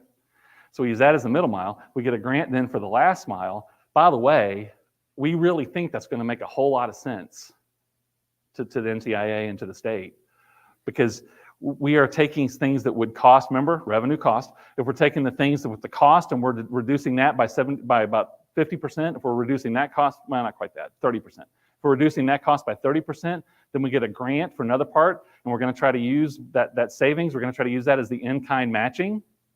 We don't know if they'll let us or not, but we're going to try to do that. Show me the money. We're going to be. It appears, and that's what we're working on. But it appears that we're going to be able to have to an entire region fiber to the home, paid for mainly from grant work, but then building on the different systems to collaborate on those systems to be able to cover a whole area. That's creative money. Creative money. A couple other quick things. So Todd brought this up, but when you think about tech hubs and when you think about startup and tech parks and those sorts of things. Now, y'all, you may think, like I don't know how many of you are thinking in those terms, if you're a municipal broadband or even a private provider. Believe it or not, there's money in that. There is money in that. Let me give an example. In NCAA basketball, and the group that came in second was, did you guys watch? Purdue. We all watched You only watch the women? Yeah, this is Iowa, that's right. But Purdue finished second. Now, I used to live about a half hour from Purdue. And so I got a chance to talk to the Purdue leadership a lot. I got a chance to talk about what they were doing. They have these tech areas that they've been fiber fed for 15 years easy. That they have these startups, these tech hubs. They have this certain way of putting it together. Todd and I talked about this quite a bit. So I asked them, I said, okay, so how do you do this? Like, how does this work? And they said, well, it's a lot for our students, but then we also will open this up to the community. We put this together. We work through that. We help them with all the science and all those kind of things. And then we have a particular, we have a way of how we kind of recoup some of our money. And so we have this recoup mechanism in there. And I said, oh, okay. I said, well, so wait a minute. So tell me, how you doing? Like financially, how's this working financially? And they said, oh, pretty good. I said, what's pretty good? And they said, oh, over the last few years, we've made $431 million. $431 million. Show me the money. Show me the money. Now, that wasn't just broadband, but let me tell you, broadband was the base. They worked from broadband. Now, they offered other things, by the way. In your community, could you offer other things? Do you have a school? Do you have attorneys? Do you have banks? Could you offer other things? Well, my point is, it's a creative way of looking at this. But if you have a tech hub, if you have a startup hub, if you work on those things in your community, and if you think creatively and think, okay, how could I do this? What could we do? Purdue made $431 million. And that's recurring money, by the way. So that's just, again, another creative way of saying, hey, could we do this? Another thing I just want to talk about is smart applications. Again, there's a whole new world. If you have a tech startup area and you want to help people to do startup related things or smart applications off of your existing technology because you have fiber, there's a whole world of things. You get $42.5 billion coming into an industry. Trust me, the applications are going to come. People are going to figure out ways to use that. Can you get in front of that? Can you say, wait, is there something we can do to be in front of that? Curtis, how am I doing time-wise? Am I getting pretty close? Okay. So I won't go any further into that. In case you couldn't tell, I'm kind of passionate about those things. Those are really interesting to me. But that's another way of saying, what could we do something in the smart application side? Because you guys, somebody has to use the broadband somehow. You get $42.5 billion worth of fiber that has to be used somehow. How could you use that? Well, maybe you could show you the money. Okay, those are 4 through 10. Okay, hey, just real quick, I want to show you an example. So I was talking about the co-location, the dig once. This is Centennial, Colorado. One of my colleagues who's retired now, but he was the chief improvement officer, something like that for Centennial, and then became the city manager. They started with what you see up at the top, and they started with just some infrastructure. And then as they did projects, they started putting in the stuff you see in the bottom right. They got some grants to help with some of it. They put in conduit, they put in some fiber, but they just kind of built as they went, okay? Now, they were doing a lot, so they were doing a lot of building, but they made sure, hey, we're going to be smart about this. You guys, here's what I want you to know. They spent about $600,000. It's a lot of money. I get that. That's a lot of money. They got some grants to help offset that, but they spent $600,000 roughly. They ended up with a utility worth almost $4 million. They built it along the way. They bootstrapped it along the way, but it's because they were doing other construction. And then Ting, by the way, Ting came in and was helping with okay, so what do we do with that now, and how do we make sure that we have that out to everybody? So Ting came in, and last I heard, they were helping with that. But when you talk about co-location, you guys, there's money in co-location. Show me the money. There's money in co-location. Okay, Curtis, go ahead. And then, hey, one thing I wanted you to know too, you may already know this, and again, if you don't, I just want to make sure you knew. So if you go to the state of Iowa's broadband page, they've worked something out with the DOT, and the DOT is posting all of their upcoming projects on Iowa's broadband page. So this shows all their upcoming projects. They update it regularly. If you want to talk about co-location, you can go there. It shows you what's coming up, and then it says if you want to co-locate, here's an email address to email us to talk about co-location. You guys, I don't know exactly what the deal is. I don't know if they're going to make it good or not. It could go either way. But I will tell you this. If you're putting in infrastructure and you can co-locate and it's reasonable, now again, there's a lot of ifs there. But if you can do that and it's reasonable, that's money. That's money. That's a way to save yourselves a lot of costs if you're in those areas. All you have to do is go to the state of Iowa's broadband website and you'll see the DOT collaboration. Okay, Curtis, go ahead. Okay, hey, one last thing. I want to give you one more bonus. So this is, we've gone through 4 through 10, or 1 through 10. I just want to give you a bonus. Hey, I'll say this very quickly because I'm running out of time. But you know, we talk about digital equity. Guys, there is another elephant in the room. Now, we've talked about some of the elephants, right? There's another elephant in the room. And this elephant is there aren't enough people to do $42.5 billion worth of work. There's not. There's not enough people to do, when you talk about building, when you talk about operating, when you talk about all of the ancillary things, the application development, there's not near enough people to do that. It's possible for you and your community, or even private providers collaborating with your community, it's possible for communities right now to step up and say, we will do workforce development. We will train people for these jobs. We will be one of the ways that people can come. And you got there's a lot of work to that. There's a lot of things you have to do. And as engineers, we're working on how can we help do the training part of that. But there's the communities that figure out how to get ahead of the workforce development, as all of our construction friends in the room. You guys are running out of employees now. It's hard for you to get employees now. Think about what's going to be like in about 6 months to a year, right? If you can get ahead of workforce development, show me the money. If you can get ahead of workforce development, not only can that be a source of revenue, but it also can be, you can bring people in from all over the world to help do what's going to have to be done. Okay, go ahead, Curtis. All right, so here's the last slide. I want you to look at this, and I want you to see if you can figure out what these pictures mean. See if you can figure out what I'm talking about here. Come on, start guessing. I'm running out of time, you guys. Gotta guess. Boom. Either taking steps or you're trying to hit it out of the park. Now, and by the way, outstanding. I wish you could win something, but you don't. But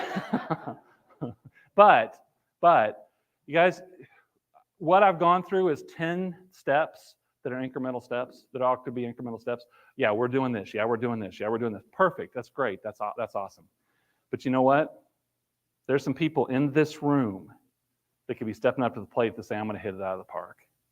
That could be workforce development. That could be a collaboration. That could be applications. That could be how we're going to use all this fiber. I mean, if you look at those different things plus our bonus, if you look at 4 through 10 plus the bonus, there's people in this room that could hit it out of the park. There's people in this room that could be the next equivalent of Chattanooga. Those opportunities are all there now. Those opportunities are there now. So if you take the incremental steps, outstanding. Take the incremental steps. Show me the money. Take the incremental steps. If you in this room can step up and say, you know what, I can hit a home run right there. That's awesome. That's awesome. Thank you all.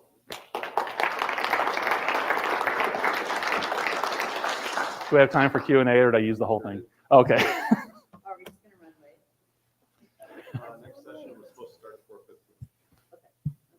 All right, Ken. Well, thank you very much. And I do want to say that Ken is exactly right. And that is one of the things I think is great about the CBAN is I can't tell you how many times we've been at right in front of the city council meetings or something like that when the staff is trying to do something just as the first step. And, you know, Curtis steps up to the table and says, well, I know a CBAN member that is over here doing automation or can do the engineering study on that one. Or we got 3 or 4 options for that private provider to help guide you. And that's the conversation that the CBAN tries to bring to the table by being in that room at that time. So yep.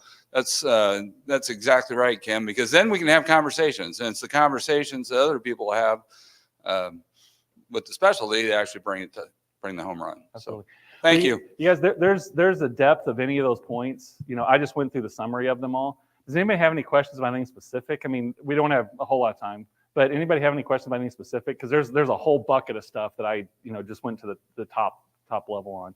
But anybody have any particular question? Thanks.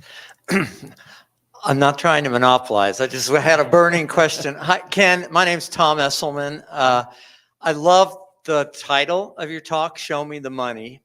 And I know you're a fiber provider, right? I know primarily about infrastructure deployment. And I'm really looking forward to hearing from John and Brianna about adoption-based funding opportunities as well.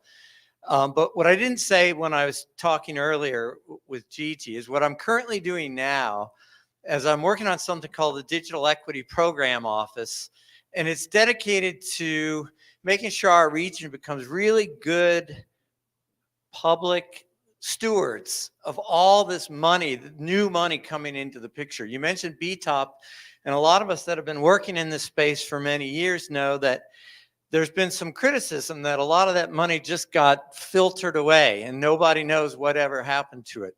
So with a lot more funding coming in, specifically with the BEAD and the DEA, groups like mine, and I guess to some extent what Gigi does at the AAPB, there's a new level of public interest in not just making sure you get the money, but who's getting the money, how willing are they going to be transparent about showing how much money they're getting, what they're doing with it. And I think it's going to be really interesting to see how much of the access work you do with the money gets combined with the adoption impact of the money. And I just wanted to ask you a question in the work you've been doing in the last year or so, especially with a lot of you in this group. I think you're going to be asked more candidly to share transparently. What money are you requesting? What money are you getting? How are you making impact with that money? I'm just curious to know if you have any comment about that aspect of the actual funding. Yeah.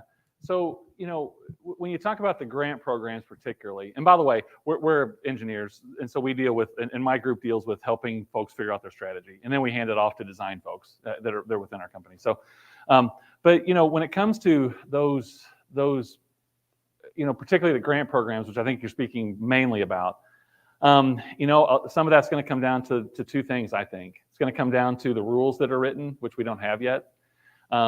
But I think NTA, in my discussions with NTA, I think the grant reporting is, those of you that have done grant reporting work, it's a thing. it's a thing. So there will be that. I think, so that's one piece of what are the rules that talk about what the reporting needs to be, and I hope that's good. I mean, really, I hope that is done well, and we just don't know yet. The other thing is, I'm really interested to see how the state offices and NTIA are going to handle their side of it, of that transparency and of that discussion, because they're as we talked about earlier, they're understaffed, and NTIA has never handled anything even like this, nothing even close to this. So the other piece is how are the people on the administrative side, the government side, how are they going to handle it? Shows why it's important to have groups like CBAN, because it feels to me like the states are going to be relying more and more on groups like that. I hope so. To help assist with that transparency and that reporting, but also just awareness building, like what you're doing. Yeah. I think it's going to be so important in the next few months. I hope they do rely on groups like CBAN, because I know these folks and they're all right. Well, with that, that's a good cue on a compliment to thank our guest here and our speaker, Ken Demlow. And everybody, we'll take about a 10-minute break. We'll be back for our next session. Thanks, Ken.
Everybody, we'd like to have you have a seat, and we'll be getting started with our final session of the day.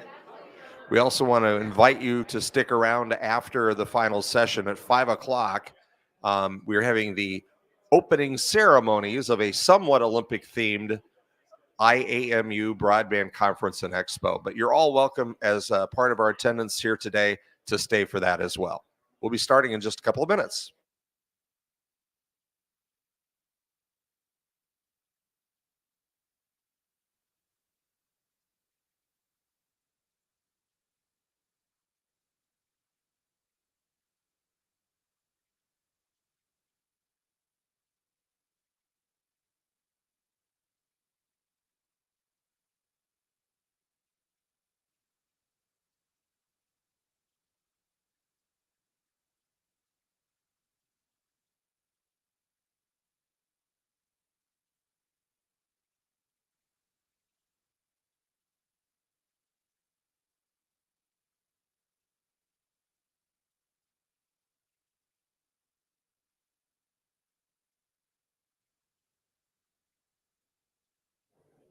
Hey, hello.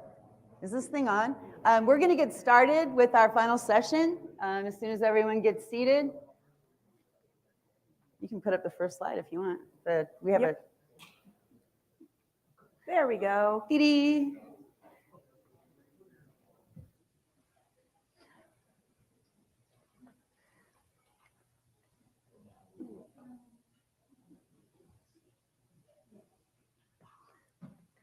Hi, everybody. I'm John Willow. I can see all the infrastructure people walked away. That's okay. I'm here to talk about digital equity. Actually, Bree and I are. So I just want to thank you guys for being here. We started out making a presentation to give you guys a primer on how to put plans together and to talk to you about what you're doing. But so much has happened in the last 2 weeks with digital equity plan drafts and funding announcements and award announcements and the new NOFOs coming out that we decided to take a step back and maybe talk a little bit about the process that's upcoming and to help anyone who's planning to do some digital equity work to get their thoughts around that. So today, I'm really, really happy that Chris Hall from the Iowa office of the NTIA is here, as well as Jeff Burkus, the State of Iowa Digital Broadband Coordinator, or Broadband Digital Equity Coordinator. I'm sorry, it was a long day. So he's here too. And so we intend to make this as a fairly interactive presentation, and we'll be calling on Chris and Jeff to help us too as we go through with this. So with that, I'm going to kick it to Bree Delavue, our digital navigator. Hi guys, I'm Bree Delavue. I am the digital navigator for CBAN. So I am actually on the ground out in southern Iowa doing digital navigation work right now. Digital navigation has really taken off in the last few months alone as we get more exposure. As the ACP ended and that was in the news, that really kind of made it apparent how much we need some kind of solution within our communities, within our states, that is going to provide a long-term solution for not only digital inclusion, digital skills, but digital equity as a whole.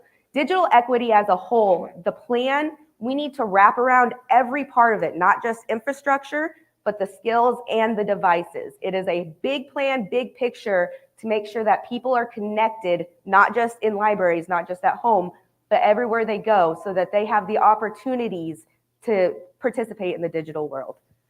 Slide. So what is the promise of digital equity? What does that actually look like when we are talking to people, when we are looking in a room? What does digital equity plans look like? Well, first off, there are a number of barriers that every community is going to have to overcome. And those barriers is what's going to define kind of your goals. You look at your goals. What do I need to do? Where can we help our population and our community? And then you look at the plan. Infrastructure. Is the infrastructure there? How can we get devices into people's hands? And how can we get them the skills? It's really has to all come together. You cannot have one piece without the other, or the whole ship just does not work. Next slide. That's you. So digital equity plans, I kind of already talked about overcoming those barriers, but they really are that you need to have access to telehealth. Access to telehealth is a huge one. In workforce, 92% of workforce development research shows that you need some kind of technological digital skill within that position, but 1/3 do not have any skills, over 1/3 actually. So what kind of skills, what kind of programs do you need to put in place in your communities, the states put in place to wrap around those and get them the skills, have a more employable workforce that have the ability to come in and start at the ground where you don't need to do so much fundamental training. All of that looks at telehealth as well. We all know with COVID, as COVID came around, we all did this shift from being in person to kind of online. And now as we get back, everything's back opening up. Telehealth is still something that we are going to be seeing quite a bit of, which it also needs security, internet security. It has personal information. There's HIPAA rules and whatnot you have to follow. Getting people the information of how to use it, getting them confident, working with libraries, hospitals, all of these people, it seems like it's really overwhelming, but you really need to look at the big picture and see who can I bring into this picture? Who's included in this? How do I plan this? And who do I need to talk to? So it's not just your IT people. It's not just the people that are working directly in the digital world. When you go to a community service organization, who within that community service works with the population? If you work with a social service provider, you know, they get questions, people come in, how do I do this? Well, if they had a digital navigator or someone in that role that had those skills, they are there to help and they can connect those people to those resources. This is more of a resource slide in case anyone wasn't like totally up to speed on what covered populations are. But our digital equity plans have to address these covered populations. So when we think about putting our work together, we need to absolutely address low-income households, or at least a combination of these. Some of them, whoever's in your community, be sure and look and say, like, do we have a sizable population of people over the age of 60 we can help? Rural areas, that's going to be a big one in this room here in Iowa and in a lot of other parts of the country. People with disabilities, incarcerated individuals, veterans, language barriers, and members of racial and ethnic minority groups. So when we're thinking about digital equity planning, we're looking at vulnerable populations. Those are the covered populations according to the Digital Equity Act that we're looking to cover. And real quick, before we move on, I wanted to just say I wanted to give you guys some actual examples of some successes that we have had. ACP is winding down. That is the funding for that. I believe this month is the last month that it is funded. We have had to come up with a solution. People are losing that ACP, but they still need to be connected. What is that solution? For us, it was using hotspots and coming up with a program for that we can provide to our community. Bringing these hotspots has really kind of not only brought our community together, but it's lessened the burden on our libraries. People are going to libraries every 2 weeks. They're checking them out. They wait 2 weeks. They're checking them out again. If we can get home internet and give them a resource that gives them the ability to take classes, find a better job, learn more skills, or just do what they need to in that year, that they don't have to worry about paying for their internet or how am I going to stay connected? If you have students, that's another big one. It gives peace of mind. And I have one family in particular that we provided with a hotspot, and it completely changed their lives. The mom was able, she's in classes now. The kids, they needed it for school because they were going 2 weeks with internet, 2 weeks without. It was really causing problems with grades with these high schoolers. Their grades are awesome now. I got thank yous, and not only that, but I know that these young individuals are going to have the skills and the opportunities to go on to college. They're not just working on iPads or mobile phones. They have a computer. They can do those skills that employers are going to need one day. And this mother also, she feels great. She knows that she provided what she needed to for her kids, and I was able to help. That kind of wraparound service of providing the device with the skills and the technology and having that infrastructure, it's really one big picture that needs to come together in all parts. Yep. So Bree's referring to a partnership we were able to put together with US Cellular And they worked very hard for us with their government and nonprofit divisions to create a new billing model and a new service model so that we've been able to, we have, through our grant through the National Digital Inclusion Alliance, we have a budget for devices to buy things for the people in our service area. But a lot of our people just literally have zero signal. So this was a way for us, while we're waiting for networks to be built, to provide this service for people. When we hand them the hotspot, they have unlimited 5G for a full year, and then they own the hotspot. They sign the contract for it, and then US Cellular will contact them. And this was the part that we couldn't get from anybody else. So this is why I just really want to thank them in this moment for doing that work.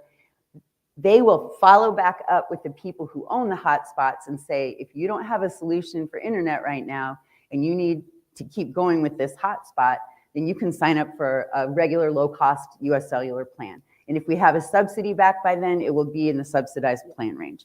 So when this is like show me the money and thinking entrepreneurially, this is like creative problem solving in under-resourced regions. And so this is what we're talking about when there's digital equity planning, and then there's digital equity on the ground, and the two have to meet. So I want to talk about digital equity in your organizations for just a second. So I'm going to ask you guys to do me a favor and pick up your phones and scan that QR code, or type in that, or capture that link, one or the other. And I would love it if you would answer our one question survey. Sorry, Gigi. We know you guys are all good for one question before happy hour. This is your happy hour compensation. I was gonna say, if you need help scanning the QR code, we have a digital navigator. Yeah, we have a digital navigator. I have taught lots of. It wasn't. Okay. It's supposed to be widely shared. It's supposed to be open to anybody with the link. Okay. Okay, you know what? I actually can take care of that right now if everybody just will give me a second. Bree, you just riff. I'm just gonna fix the permissions. Okay. Okay. The question that we're asking you is, we're trying to get a feel for the organizations, what kind of organization you work for, and are you doing digital equity already? What does digital, if you guys are comfortable sharing, what's digital equity look like within your organization right now? Are you doing anything? Have you started? Have you considered it? Do you need to, but you don't know how to get started?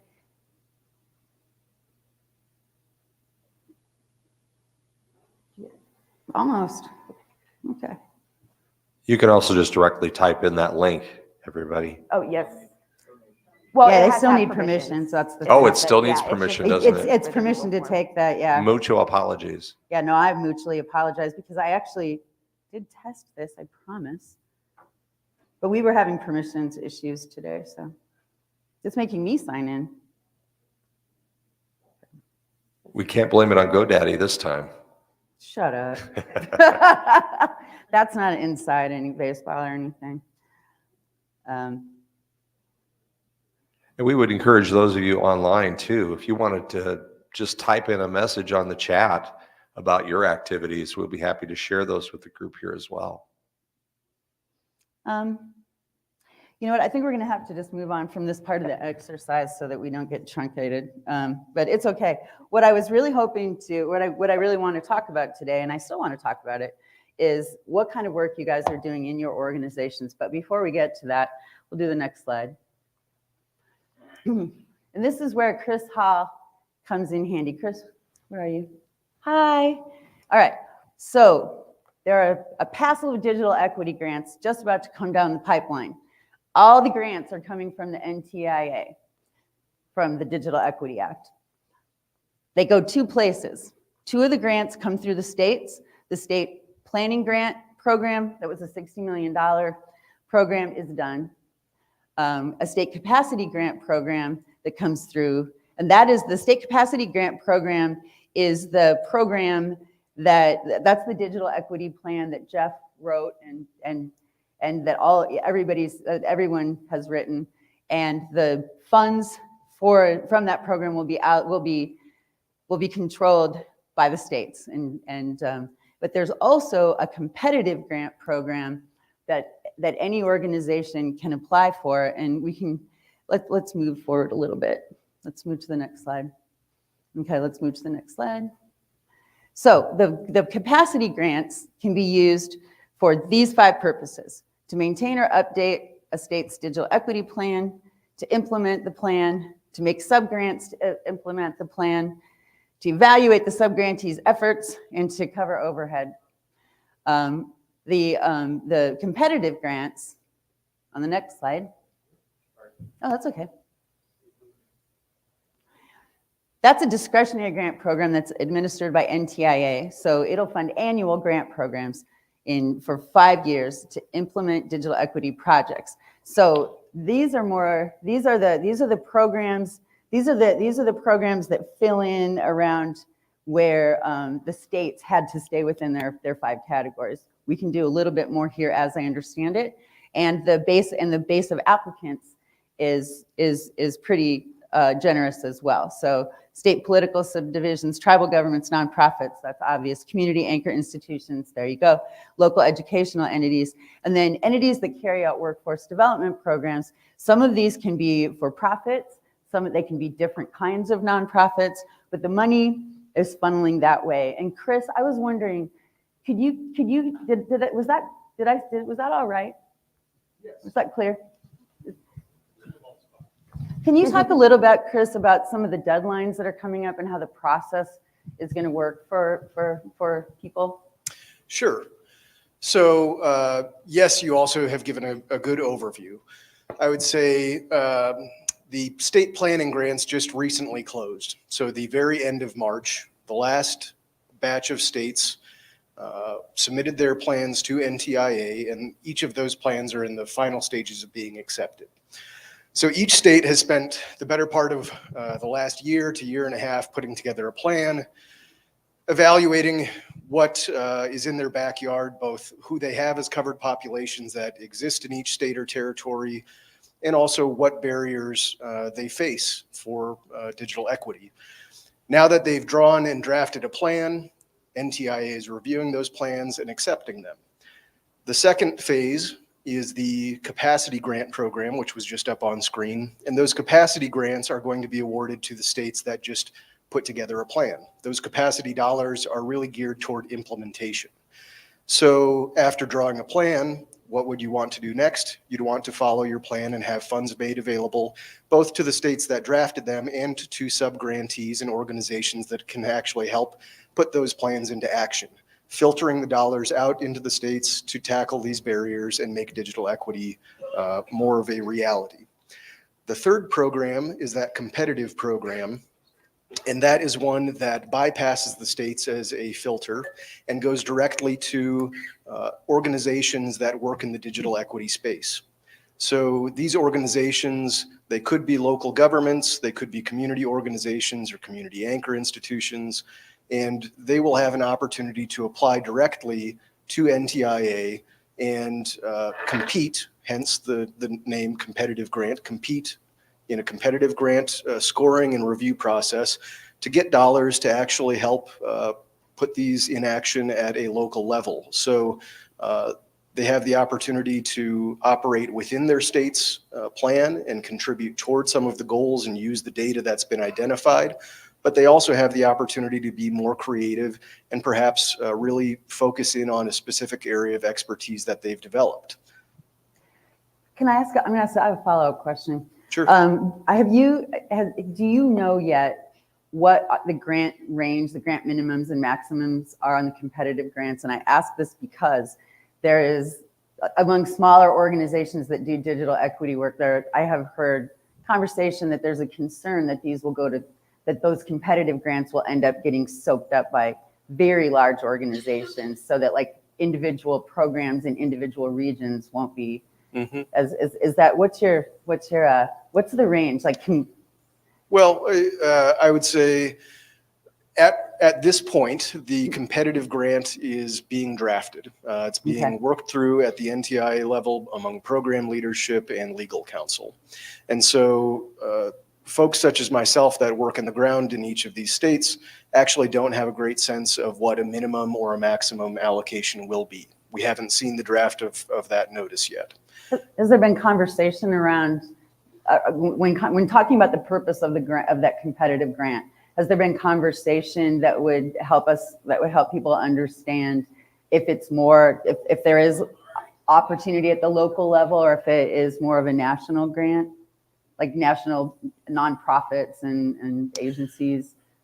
What you see in the competitive grant, I think, is a good point of emphasis to start with. And Okay. the eligible applicants, the people who can apply for the competitive grant, are generally defined as community-based organizations. Okay. It's local governments, not state governments. It is community organizations and community anchor institutions and nonprofits, so not necessarily a local versus a national nonprofit. Okay. They might both be eligible, but there is an emphasis being placed on digital equity work in the community space. That's terrific. And I would say also where you've seen allocations to the states thus far, they've been a formula-based allocation. It's based both on population of each state and also based on the number of people who happen to fall into one of those covered populations. So NTIA is seeking to distribute the dollars in an equitable form, and I think that you'll see that continue in the competitive grant process. Okay. Thank you very much, Chris. I'm not done with you yet, though. All right, my bad. I'm just want to go to the next slide, Curtis? The next slide. Oh, sorry. So this is my attempt to clarify the digital equity grants timeline. So like I said, we started in 2022 with the state planning grant. This has been going on a long time already, you guys, and long more to go. The state planning, the digital equity grants, our drafts were completed at the end of 23. Now the capacity grant program runs January through June for 5-year state capacity projects. The application and award period, if I have that right. Do I have that right, Jeff? The 2024. Do I need some better clarification on that? Right. I just noticed that, and I pulled it off of the NTIA website, and I now see that. As soon as I looked at it just now, I'm like, that's not January through June, it's already April. But that will happen sometime this year. We'll start seeing applications and awards for the capacity grants. And then the competitive grant, after the state capacity awards are done, and that is really a good thing because you'll know what you have and you'll know what you still need. Then we will start the competitive grant program. And hopefully Chris has not been bamboozled in any way by hearing that we're going to have a local emphasis there. That would be terrific. Jeff. Todd, can you give him the mic? I can't hear him. I can only speak for Iowa, but I will say that the gears of state government are not the fastest. So just because we get the allocation from the federal government does not mean that we will immediately be able to give that out to, and we haven't even decided exactly what that's going to look like. So, Sure. So no promising of like that you would know what, that anybody would know what they could get from the state grant, if that's even a path that we're going to go down, for you to know what to go after for the competitive. So, but I will say in the Iowa plan, we try to be, we built it in a specific way where we have, pots or buckets that we think that we're going to go after to try to address. And then there are specific things that we thought local communities would be better served at addressing rather than the state. And those are identified so that if an organization wanted to hook into the state plan, they could say, the state of Iowa plan on page 83 says we would like to do that work. This is how much it would cost. So we try to lay that out as specific as possible to make it easier to be competitive on the competitive grants. Terrific. Let's take a show of hands, just so I kind of know where we are. Is anyone in your organization, raise your hand if your organization is talking about or working on digital equity yet? Handful, small smattering. I know that it's not in alignment for everyone here, but raise your hand. Okay, raise your hand if you're a provider. Up. Okay, now put your hand down if you're not doing any digital equity. Oh boy. So that's you. You're the one doing it. Well, let's talk about that. What is your, tell us about what your organization is doing to address digital equity. So we have, excuse me, I'm Craig with NextLink. We're in about 12 states, and we have an outreach team in our external affairs area, and we work on government grants, and like I'm doing today, travel and try to hook up with local governments as well. In our team, there's a high awareness with half a dozen or more of us. Okay. We talk about it regularly. We mourn and grieve when ACP and things like that fail. And we look at affordability and plan for at-risk populations being able to still afford fast enough speeds that it's not a throwaway package, but a valuable subscriber plan. And one or two of us have a strong focus in digital equity. At least one of us deals with it every day. Okay. So when you talk about, oh, I'm sorry. I think we're going to ask the same question. Probably. So when you talk about, so you're an ISP and your contribution to digital equity right now is around affordability. Exactly. Yes? That's fair. I'm not sure that that's all of it, but well, that's what I was certainly- kind of wondering. Have there been any other conversations about where a provider might provide support, might offer support in the equity space? But if you're not there yet, I was just kind of curious if those conversations had been had. Because if you're getting BEAD money, as you know, you have to do some digital equity work. But it's really important for us all to be thinking about it, because everyone in this room is in some way involved with putting broadband out there.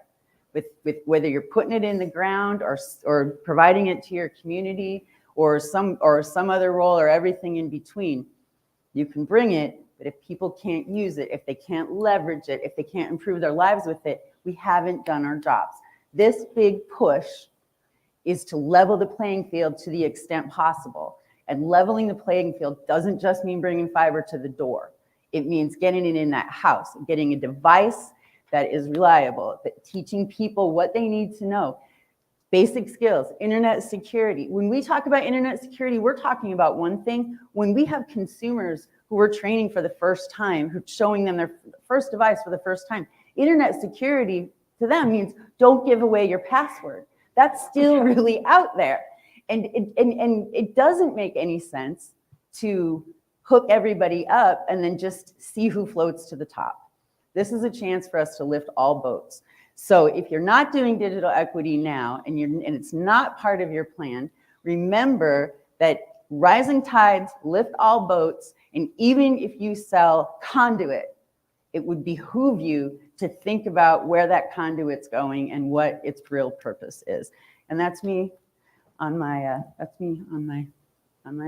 soapbox there. And apparently I was really on my soapbox. I'm glad I wasn't looking behind me. Can we go to the next slide? Do we need to? Oh yeah, that one didn't turn out. Just Can I ask a question on this one, just for my digital navigation purposes? I'm in the field, so I'm doing a lot of research, and we find that the affordability piece, that's pretty easy to solve. We can do that in-house. It's not easy to solve, but that's something straightforward. Thank you. You're not involving the huge population. But when we get into the digital skills of actually teaching people how to use the device, get connected, stay connected, be safe, is there anyone doing that kind of work yet? I know I talked to Tom, I believe, right? They're doing that down in Kansas City already. I know these urban populations, they kind of are always ahead of us just because they have the population there and the need is more apparent. Social safety net. Yep, social safety net. We don't have that a lot in the rural areas. The digital connection kind of has become a social safety net for a lot of people because they have to have that connection for doctors, for business, for financial, for almost everything down to school. Is there anyone doing any kind of digital skills work? So teaching and maybe informal, you guys have people come in, ask questions, just kind of answering, like, how do I do this kind of things of that nature? Yes, sir. Yes. Oh, Todd's coming around. Yep,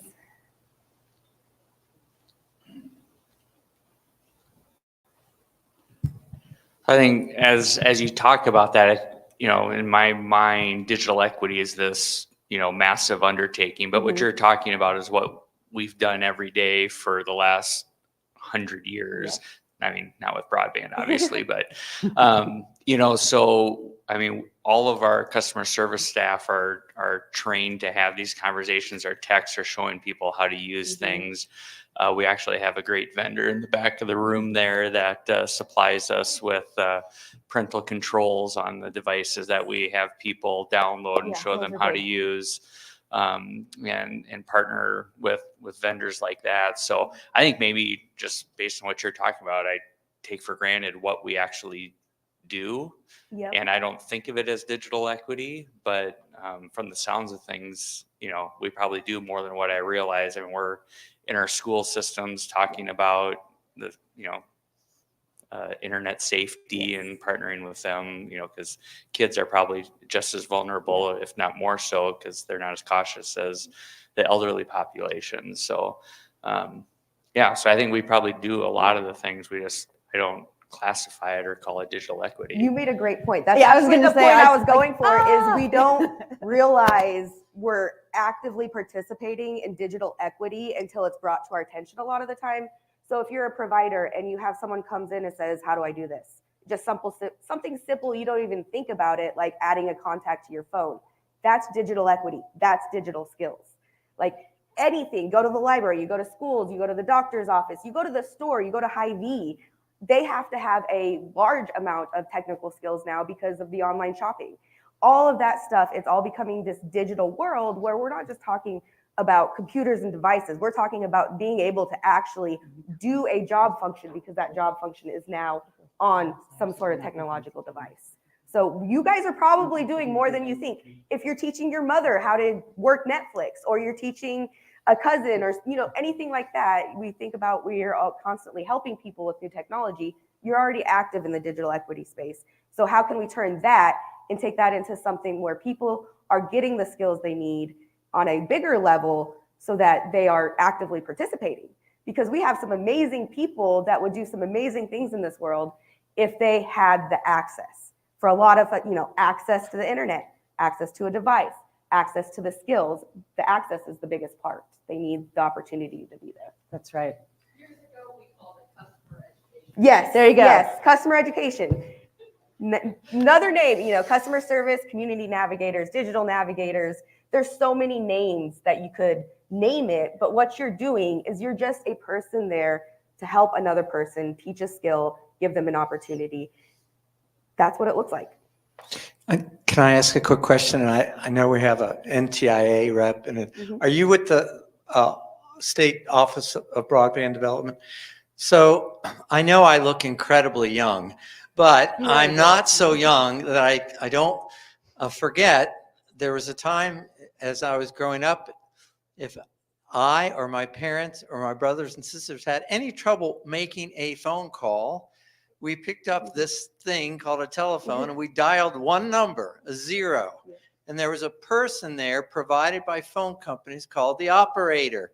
And all they did was help us make phone calls. I'm just curious, with that metaphorical reference in mind, if any of the BEAD funding, DEA funding, could actually filter through to ISPs and providers who otherwise their business models don't support going into unserved and underserved areas. But to the extent that there's resources available to provide that digital equity type of support, I mean, it's not without precedent. And I don't know if those discussions are taking place at all in terms of eligibility for extra funding for ISPs, not to mention, community organizations. I was just talking to Gigi. Libraries, I hope that we get more progressive leadership among libraries, because among this population that typically is the most unserved, the one place that everyone always trusts to go for a decent internet signal and computers and some help is a library. But libraries themselves are very unwilling to stand up and say, we want more attention, we want more opportunities, because they're understaffed and they're stretched. And so I hope that we, between the available funding that goes to providers and the progressive, hopefully innovative thinking of library leaders, we can get more resources specifically dedicated to just the comment that this lady made, just user support, True. customer service support, because I think that's the only way we're going to achieve real digital equity, not just access and not just money for training, but real resources to be available all the time. Thank you. I actually want to say one thing here. I am going to just put your mind at ease about one thing. The librarians are in the fight. They're in the fight. They're at the mat. Their national association is in Washington, D.C., and they are, I mean, there may be an individual librarian in an individual community who feels beat down. And I mean, I'm sure a lot of librarians feel beat down, but someone who may be like past the point of feeling like they can put that last mile out. But the librarians are in the fight. They are doing amazing things. They are doing things that they haven't been respected for years, even though they've been doing them. And more acknowledgement and more funding is going to be coming their way. So that was exactly. Yeah, no, that's what I was going to say. Jeff can speak on it more, but we have been in through the state planning process. We have tried, when there's open meetings, putting that input in. And from what I understand, the libraries, and then it's going to be looking at those community organizations and getting those skills in there is going to be a focus, because the state recognizes that it has to be you have to hit every facet of digital equity to be successful. one place that Bree, actually not we, I didn't go there. Bree has developed some really good traction in her digital navigator territory is with senior centers. Senior centers have high-speed internet most of the time, and they are places where most senior centers will let you hold an event. Not that you guys are going to be doing that. That includes people who aren't seniors. Did you have a question? Yeah, I did. So how about veterans? So this is something. So one of my many hats is trying to save the ACP and get the FCC to kind of put the broadband in, the broadband subsidy into the universal service program. And we've been trying to do outreach to veterans. It's some huge percentage of veterans, or some huge percentage of the ACP is taken by veterans. So I was wondering what outreach, you're absolutely right about seniors, but how about veterans? Because I mean, they're great to have for any number of reasons, particularly political. And I think that's a reason why their usage is so much. Veterans are very much one of those covered populations that are seen outright. You have the outreach and stuff for veterans. There's always the VFW is very active. There's those organizations that are going out there and they have the base to connect to those people because they're receiving services and stuff. I think they just have that draw to them. And that's where we see a disconnect with other covered populations is they don't have that central organization or that central social network bringing them in together, if that makes sense. I don't know how to describe it. Really? All the veterans groups?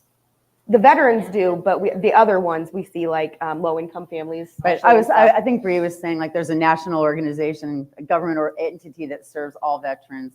Whereas, so it may be easier to identify veteran yes, exactly. resources. And I know I don't think that's exactly what you asked. I might not. But I would say that there are of course lots of opportunities in local organizations, and we can go down to the social level with VFWs. You can also try to connect with your local and regional VA administration. So those are always digital, like you were saying, Renee. Digital equity is service. Like that's what digital equity is. I think we had one more question. Yes, we do. Yes. Sure. So following up on what I said a minute ago, NextLink is also running a pilot program. I think it's either in Oklahoma or Texas. We got $25,000 to help us set up a brick and mortar location that people can come to, like a senior center. That's been in our planning as well. But the $25,000 was one time. And so my questions were, how do we sustain this? Because, a little bit of a shotgun blast on that is nice, but it's not going to go away. And in fact, we would like to replicate that once it gets wheels under it. and do that in Iowa and Illinois and some other places too. And part of my job is going around talking with governments, and I'm here tomorrow. If anyone can hook me up with any of the local county people, that's part of the questions that we're asking. In training goes a long way, and training your seniors, well, they're not going into new jobs, but they are at But risk. they still need to go to the doctor. They're at and they risk, still and need they to pay need their bills, telehealth. and they still need, right, they absolutely need things. Sure. I think you brought up a great question. The $1 million question is, how is it sustainable? Sustainable. It will not be sustained through federal funding. It will very unlikely in most states be sustained through state funding over in the long term. It's going to take communities becoming invested in the results. And if you are invested in the results at NextLink and you see lots of good things happening, maybe what you need to do is position it against the bottom line to the people in your company. More subscribers, more educated population. What if we did investigation in there about techs? Like, what if we did some workforce development when we saw, can we recruit some of these people? You know, there is not yet an answer, and there probably won't be a clear one. But we are all going to have to look within our organizations, within our communities, and we're going to have the will to do it. And if the will is there, the way will be there. And I know that that sounds trite, but it is going to be a long process. And hopefully it won't look like the ACP rollout and stumble. But that's why I think, as Chris was saying, in its wisdom, the NTIA gave the money to the states to deal with because they know what they need. And some states will have an incredible commitment to digital equity, and some states won't care about it as much. So if it's important to your company and your values, then you take it personally. You take responsibility for it. And if we all take responsibility for the things that we can do and that we want to do, that's how we're going to create the landscape. It goes back to that entrepreneurial. Yep. Where can you get those partnerships? Public, private? Who can you work with? And the ask is over the next 6 to 9 months, as these state plans come out about what they are going to prioritize funding, that you're at the table of saying you're interested, because groups like CBAN want to be in the middle to help communicate that and organize it into a public-private partnership model by which those conversations are happening, because they're going to get made once or twice or 3 times at the state level. It's not going to be 20 or 30 times. So I think that is the ask of CBAN members, is if you're going to be a provider that has interest, come to the table when we try to put out a call for action, because the state is going to be listening for a while and they have funding. So. Does anyone else have any questions for any other questions or comments, or want to talk about the work that they're doing? We've got about time for one more question. All right, well, if we're complete, I just wanted to invite you guys. We've decided we put some terrific digital equity planning resources up on a page on our website, and we invite you to, and there it is, there's a bit.ly link for it and this QR code, and we invite you to go check those out. In addition, we will be holding a 1-hour interactive webinar on April 17th on a Wednesday at 2 p.m. Central and all the other time zones that impacts differently. And it's called Getting Grounded in Your Digital Equity Planning. So if you don't know where you're going, you know you're doing some things, should it be more? Are we interested in it? Or we know it needs to be more, or we know that we know we're making a plan, but we don't quite know how to get there just yet. And that's what this session will start to address. And we invite you all, you don't have to pre-register. When you go onto the website, it will send you straight to the link that you will be able to just access. So just save that link. We're using Zoom. We're using Zoom, yeah. So it's going to be easy. All right, that's it. So thank you all very much for your time. Thanks for your participation. Thank you. And just stay tuned. In just a moment, IAMU will be starting its opening ceremonies, and Curtis invented an Olympic theme that's going to be really cool. And then he got too busy to do the complete theme entirely the way he wanted to. But yes, it is. We now transition into the IAMU Broadband Conference opening ceremony. So you're all welcome now. The bar is open out in, they call it Loose Moose. I just call it the lobby area. There's also snacks in the back. Yep. Forget Snacks, those. drinks. And everybody, thanks for coming. Those of you online, thanks so much for sticking with us through the little audio bumps there. And we appreciate everybody's support. Thanks.